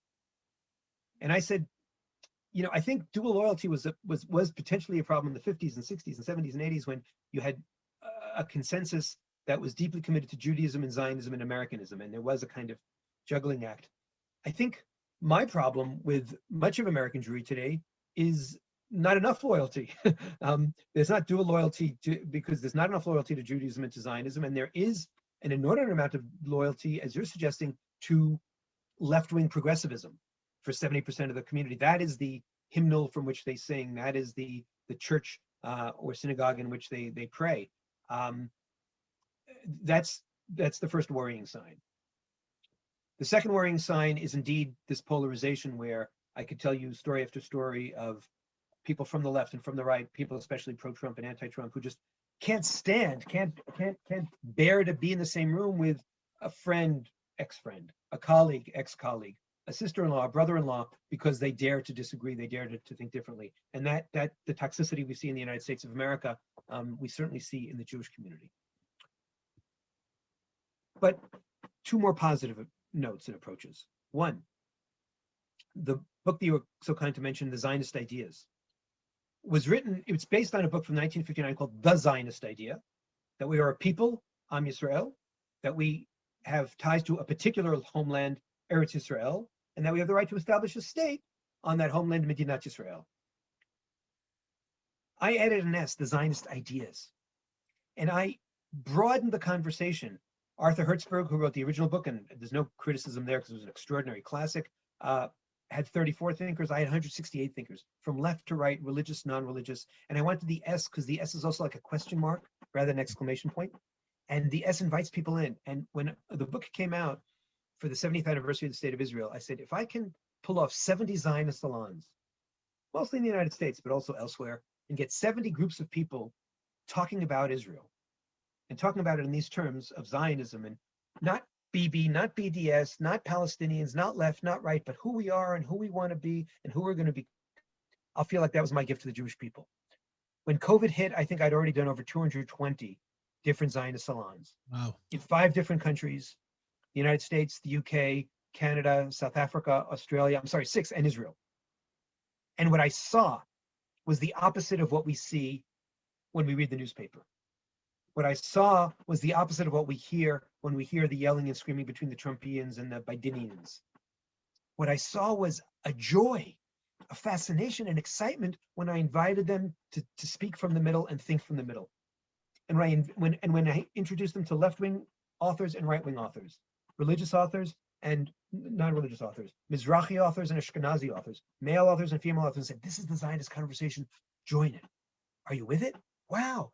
I never heard of that kind of Zionism before. I've only heard of Zionism of the guilt trip. I only heard of Zionism of the Israel right or wrong. I've only heard of Zionism of the hypercriticism. And what's that Zionism that I'm giving? It's a Zionism that we give in Birthright too. I'm honored to be the lay education chair of Birthright. And so there is also a centrist conversation going on. And what do I call this? I call this identity Zionism. We've been not only in an era of political Zionism, but even partisan Zionism and hyper-partisan Zionism. And too many people like J Street, people like ZOA, so left and right, have made Israel kind of this bone of contention. And so everybody says, ugh, but look at the magic when people come and visit, back when travel was a verb. Look at the magic when you say, hey, you feel like you're in nothing. You worship in the church of Oprah Winfrey and of Barack Obama, but you actually are part of this amazing story of the Jewish people. It's your birthright. And I'm not going to tell you to go left or right. I'm not going to tell you what I mean. I just want you to be captain of your own Jewish journey. I'm quoting Birthright Talk. And then I talk with them about the Zionist ideas. They're excited. They're thrilled. And so if I felt like we had done our best job of building up from the center, of finding the muscular moderates within the Jewish community, of opening up the Zionist conversation, I'd say, we're cooked, we're lost. But I don't think we have. And this new book of ours that I had the privilege of writing with Natan Sharansky, Festo, or a manifestoir. We're using his extraordinary life story of what he says, 999. I was 9 years in Gulag, 9 years in Israeli politics, 9 years in Jewish agency. I don't know where I suffered most. And then if I quote him, he Good says, impression. yes, I suffered most in politics. And we literally signed a contract for the book to be called 999. And I never liked that as a title because a book title should never be an inside joke. B, I worried about my Christian friends might hear 999, 666, the devil. C, my German friends might hear 999. And I'm sitting in Los Angeles with an extraordinary mind, a wonderful soul, a great Jew, David Suissa of the LA Jewish Journal. And I tell him, I said, we're looking for a title. He says, well, tell me about the book. I said, well, the book is about dialogue. The book is that the secret of the Soviet Jewish movement, which, by the way, not enough of us tell our kids about and our grandkids about. We should be so proud as American Jews, as Canadian Jews, as British Jews, what we did to save Soviet Jewry. And we think now, oh, everybody's on the same page yelling Shlachat Ami. We might have yelled Shlachat Ami, let my people go, but we came from the left and the right. We came religious, non-religious. We had all kinds of crazy fights. We had fights between the SSSJ and the UCSJ and the ABCJ. And I mean, we were totally balkanized, and yet we knew how to unite. And I say, Natan Sharansky, for 9 years, is in the Soviet prison system, the Gulag. For 9 years, he barely gets any visitors. For 9 years, he's told by the KGB, you're forgotten, you're abandoned, you're alone. And he says, but I knew I was never alone because I'm a member of the Jewish people. And Suissa goes, that's it. For 75 years, we've been obsessed with never again. And of course, we revere and honor our Holocaust martyrs. But every young Jew should know, and every old Jew needs to be reminded that part of the special thing about being part of the Jewish people is you're never alone. You're part of this extraordinary network. It's a network of values. It's a network of history, but it's also a network of people who will have your back and do. And so in the book, we invite people and we try to give tools for dialogue. First by saying, yeah, we're really good at arguing. We're also really good at rolling up our sleeves and uniting when necessary. Yeah, we may have very contentious issues from the Western Wall to Bibi Netanyahu, to Iran, to Barack Obama, to Donald Trump, but we also have things that unite us. You know, through my work in Birthright, for the last 2-3 years, I've watched how so many Reform and conservative rabbis get up and they yell and scream about the Kotel. And I agree with the need to have a more open, egalitarian approach to the Western Wall. I liked the notion of one wall for one people and the compromise that Sharansky and Netanyahu originally established.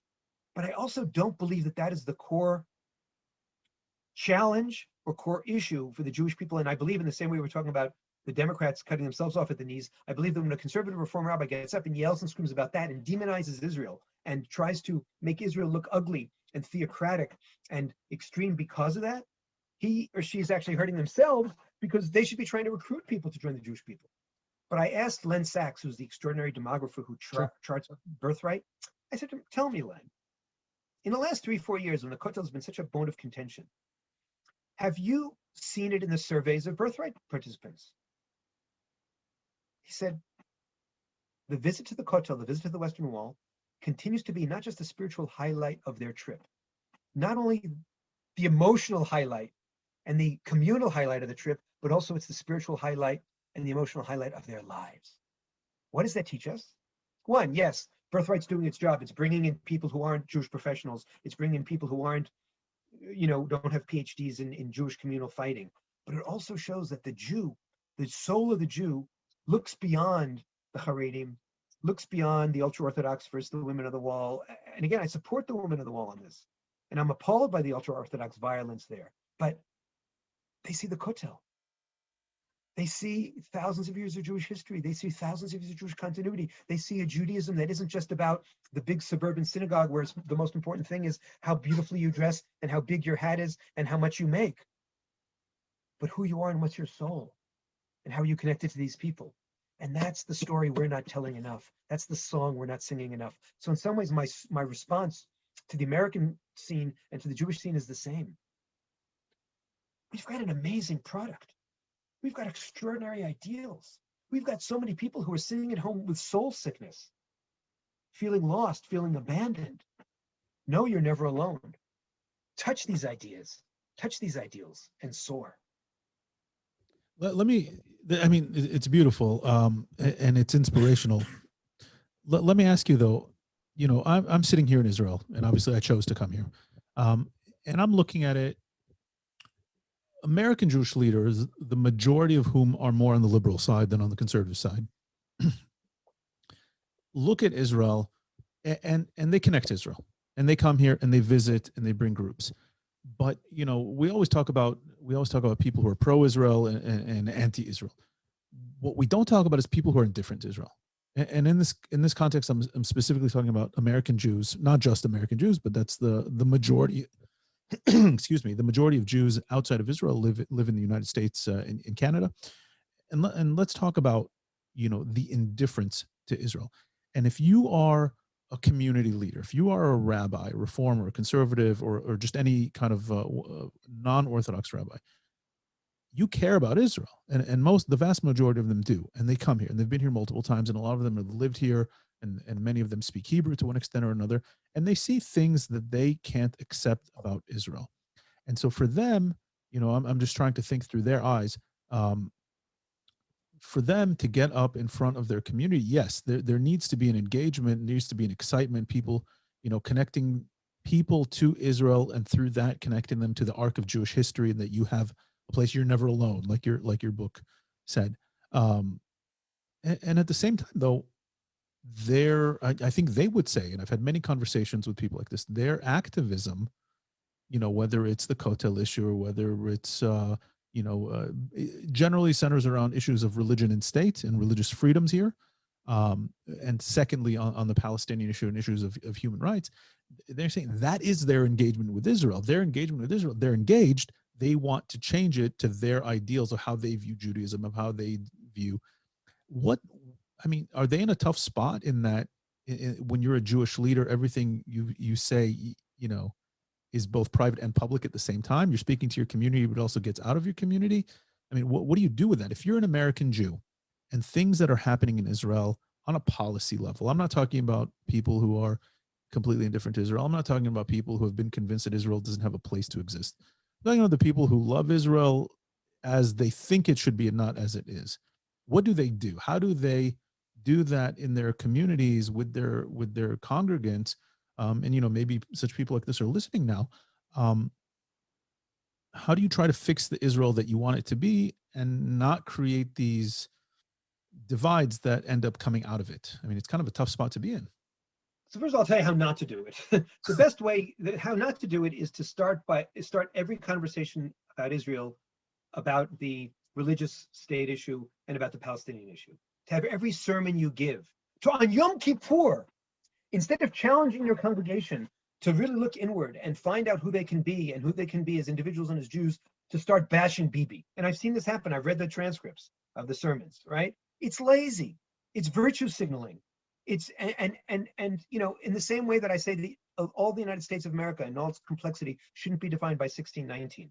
And most rabbis wouldn't define, even in the era of Black Lives Matter, wouldn't define America, wouldn't define their neighborhood only by Black Lives Matter. So too, should they not only define Israel through that lens. I call it the occupation preoccupation. I once got into terrible trouble because I noticed that that in my trip to the reconstructions for Medical College in Philadelphia, I landed in the Philadelphia airport and I drove and I went through the moonscape of the modern American ghetto, acres and acres of abandoned territory and broken lives. And I know how many Reconstructionist rabbis are so quick to condemn Israel, but they didn't seem to be rolling up their sleeves to do enough to fix their own darn neighborhood. And because I'm a New Yorker, I could see Philadelphia through those jaundiced eyes. In New York, I don't see it in the same way. So I was struck by the hypocrisy. It's so easy to judge Israel from afar. It's much easier to it's much harder, and it's much easier to be distant about your own problems from up close. It's much harder to fix it from within. Having said that, I don't want either regular Jews or rabbis to feel like outsiders in their own homeland. And I want them to feel a sense of ownership and do fix it. So what part of the reason why I like to inject the phrase identity Zionism is I say it's do you start the PhD program before you go to undergraduate? Israel 101, Birthright 101, doesn't pretend that Israel's a perfect country, but doesn't start with a Palestinian problem. We get to it, but that's not the first day. we try to give more of an experience. We try to give more of a positive experience. What I agree with you that I'm most afraid. I'm not afraid of the few, very, very few marginal, if not now, Jews, these haters who say, as a Jew this and as a Jew that. They're really marginal. I'm afraid, and you'll see how old I am, by what we might call chorus line Jews, from that famous song and that famous Broadway musical from the 1970s. And I felt nothing, right? They felt nothing because they're busy with their careers. They felt nothing because they're rabbis and the New York Times only show an Israel that's embattled. They felt nothing because they think of Israel as an apartheid state, horrific blood libel, and they don't read about what I was saying earlier about Israelis and Arabs, Israeli Arabs and Israeli Jews working together. They just don't see it. So my first reaction is, before you become a hypercritic, become a visitor, and then become a frequent visitor, and then start fixing things. Roll up your sleeves that way. So identity Zionism is saying, I'm not going to pretend that everything's perfect, but nothing is perfect in any country. But first, let's see, how does it help my identity? And let's also acknowledge that the more important that Israel has become to help inspire American Jews, the more American Jews are likely to be annoyed by parts of Israel that don't help them in that narrative. In the same way that the more Israeli Jews recognize how essential American Jews are as partners in fighting against delegitimization, fighting against Zionism as racism and Israel apartheid, and so they're going to be even more annoyed when their American Jewish brothers and sisters don't help them. So there's a kind of interesting paradox there of our intimacy, what we call in the book, our convergence sometimes leads to divergence, or sometimes leads to an emphasizing of the divergence. We are different, but the difference can sometimes lead us to learn from one another, not just demonize one another. And it all gets back to what we started with, which is this sense of this inability to learn from one another. So right after Hillary Clinton lost, and Donald Trump won, even though everybody was reading the New York Times that said Hillary Clinton was going to win back in 2016. People don't like making jokes about this. I preached a sermon at a synagogue. It's so exciting because I usually teach, right? But here I was invited to give a Dvar Torah, right? But I'm preaching a sermon, right? Because I can use the word preach. And the rabbi said, don't talk politics. It's very divided. The community is really divided. I just don't talk politics. So of course I talk politics. And I said, and you were never invited again. I said, we can emphasize our differences. We can agree to disagree, but we can also agree to agree. Let's look at the 7 of 12, the Ed Koch thing, the thing on which we agree. But then I also said, I want to finish by giving you homework because I'm a professor. I'd like to give this to listeners. Find somebody who voted the wrong way and talk to them. And afterwards, I got the best correction in my life. Somebody comes up to me and says, Professor Troy, I really like what you said, but I'm a psychologist. Say what you said again, but next time tell people, don't just talk to them, but listen to them. And I said, wow, this person is wise. It's not just that we've forgotten how to talk to one another. We've really forgotten how to listen to one another. We've forgotten how to listen to one another to say, what can I learn from that alternate point of view? Natan has this powerful, crazy metaphor where he's in the gulag, he's in the punishment cell, which is this sensory deprivation chamber where you're only supposed to be in for more than, if you're there for more than 15 days, they were afraid you wouldn't survive psychologically. They kept on breaking the rules for Natan Sharansky because he was so annoying to them. He was in punishment cells for over 405 days. And he's sane today. How did he stay sane? He'd been a chess master in his youth, and he played chess in his head again and again and again. And what did he do? He said it was great because it meant that I was going to win because I'm playing. But he plays chess, and when he finishes the game, I mean, this is a mind that I certainly don't have, he twirls the chessboard around and replays the game. If he said, I started on black, I then started on white. If I started on white, I then started on black. Unbelievable. Said, I've heard this story before, but I didn't realize just how much of a genius he is. It's unbelievable. It's unbelievable, right? He was able to live in his head for 9 years on so many levels. And he said, and from there I learned when I entered into politics and into Jewish agency, I hear you and I turn the chessboard around. I don't just play my side, I try to play your side too. And from there I learned both the strengths of my argument and the weaknesses of my argument, and I learned the strengths of your argument and the weaknesses of your argument. And you become better for it. And we try to do this. Better for it. We try to do this with the platform. And you guys have done that in a beautiful way. We appreciate it. We appreciate it. And we try to do this. And I spent a few years as an intelligence analyst, and that's kind of the tradecraft is put yourself in the other person's shoes and try to understand the world through their lens, through their eyes, through their context. Obviously, we're limited in how we can do that. Right. But I think the lesson of the past few years is and maybe, Professor Troy, we're going to take your homework and we're going to give it to our listeners today. And so find someone who voted wrong in your eyes, and talk to them and have a discussion. Listen and listen. I was going to say, it is the single most important and at the same time the single most bothersome trait that I find in people in my life personally and in the world overall, which is that exactly what you just said. People talk to people, and instead of listening, they're passively listening to come up with their rebuttal to what they're going to say next. How can I it's not a game. It's communication. It is the most important thing in the entire world, and it's we're in a place that I think is can only go up from where we are, I think. Absolutely. And to do that, but to do that, you need the quality that Donald Trump truly lacked, which is humility. You need a little humility, because I have to sit with you, even though we barely know each other, and say, there's something I can learn from you. If there's something I can learn from you, it's worth listening to you. If there isn't, I just need to rebut you. Or not just rebut you, but eviscerate you, right? And wipe you out and cancel you. I have to beat you. And I think, I defeat you in this kind of, right. And Professor Troy, I think that's what kind of bothers me the most about it, because if you're somebody who is only listening to rebut, you inherently believe that you're correct and that you know it all, which is awful. Right. You're literally living through your entire existence on this planet believing that you have all the answers. Yeah. And think of Natan Sharansky in that punishment cell. He still felt he has something to learn from himself, let alone from others. There's still There's so still smart. More he can learn from himself. Right? With his own imaginary friend. Right. It really is. And we certainly and once he's been out, he has this zeal to learn from others. What's he doing? What's he doing now? Writing books. He's peddling this brilliant book called Never Alone. Right. He's also the and we've been doing actually a lot of Zooms, and it's been fascinating process. He's also the head of the Shlichim Institute of the Jewish Agency, the emissaries, who are so important, and they're trying now not only to educate them better for when they get to the United States or the rest of the world, but also when they come back, do a debrief and use them as emissaries to other corners of Israeli society, so we really can do what you were saying earlier, which is build double bridges road, between Israel and the diaspora. So yeah, once you're here, you've had 2-3 years in Australia and the UK and Canada, you're fluent. Explain it to your friends. And then he's also the chair of ISGAP, which is fighting anti-Semitism, and he's also the chair of the new museum in Kiev to memorialize Babi Yar. Wow. So he's about to celebrate his 73rd birthday this week. He's Parshat Bo.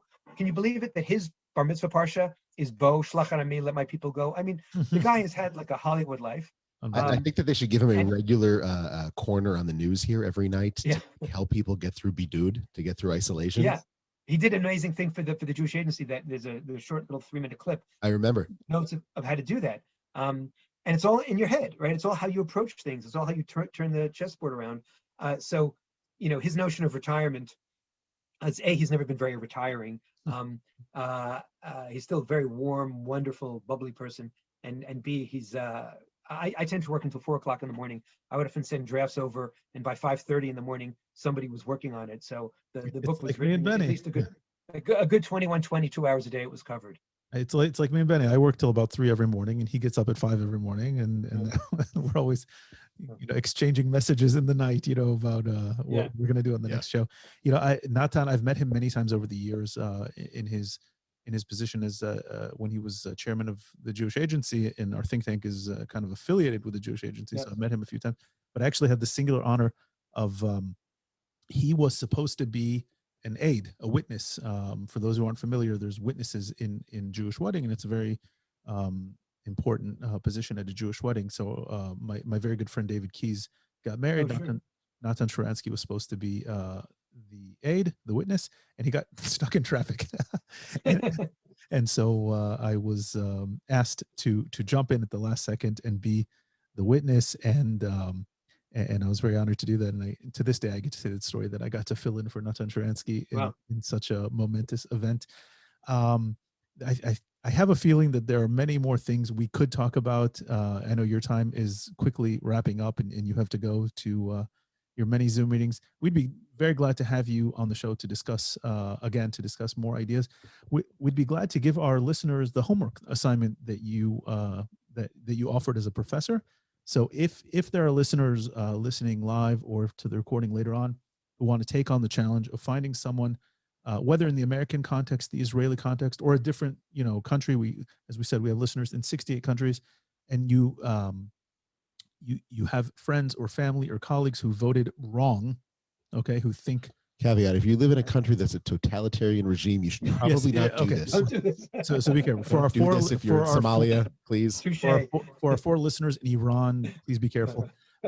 We actually have 4 listeners in Iran. I saw it. For those of you who live in countries that do have political debate and discussion, and you want to take on this challenge, and report to us and email us, send us a message about how it went. If you learned something, if you managed to connect with someone, obviously, we're not going to totally change our views, but it does.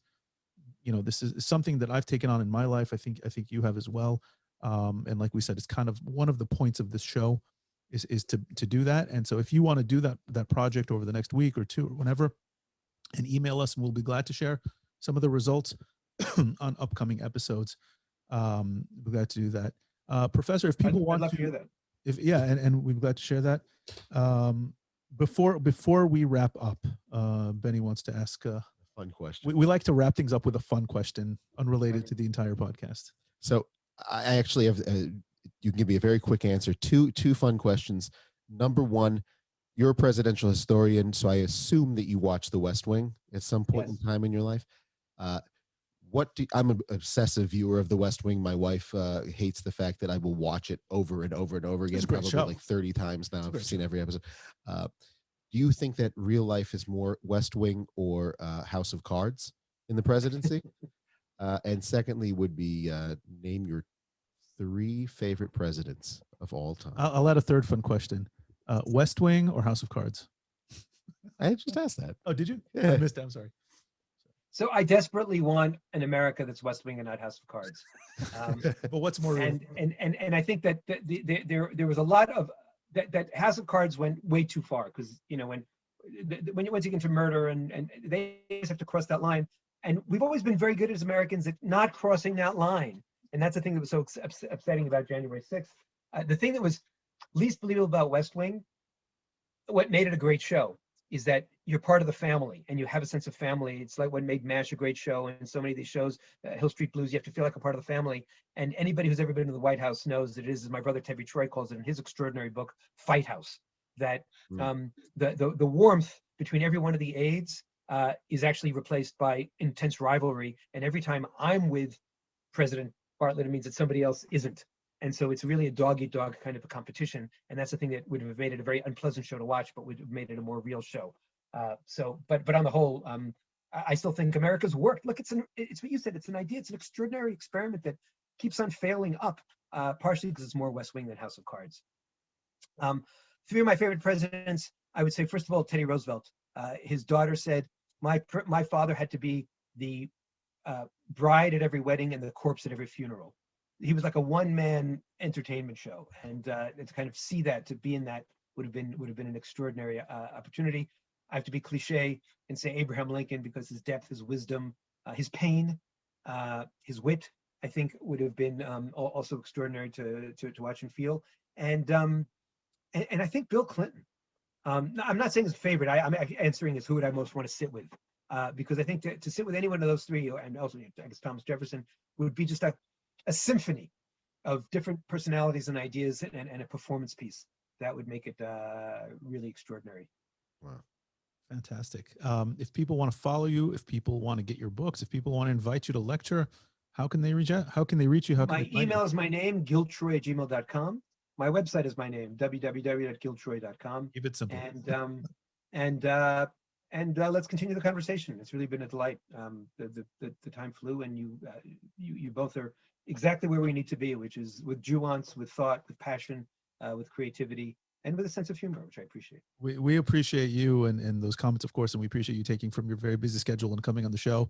And I personally always love speaking with historians, because you get that breadth of perspective that you don't always get from more, recent perspectives on events. And of course, they're all important. Hopefully soon we'll have also kind of a more of a journalistic perspective on what's happening now. But to take this kind of deep historical perspective, to look at it as someone who has researched multiple presidents, as someone who can look at American history and Israeli history and Jewish history and kind of all bring it together. I think this was fabulous, and we truly appreciate you being on the show, and wish you a lot of luck in your endeavors. And I think at least 10, if not 15 book and op-ed titles came out of this podcast. Yes.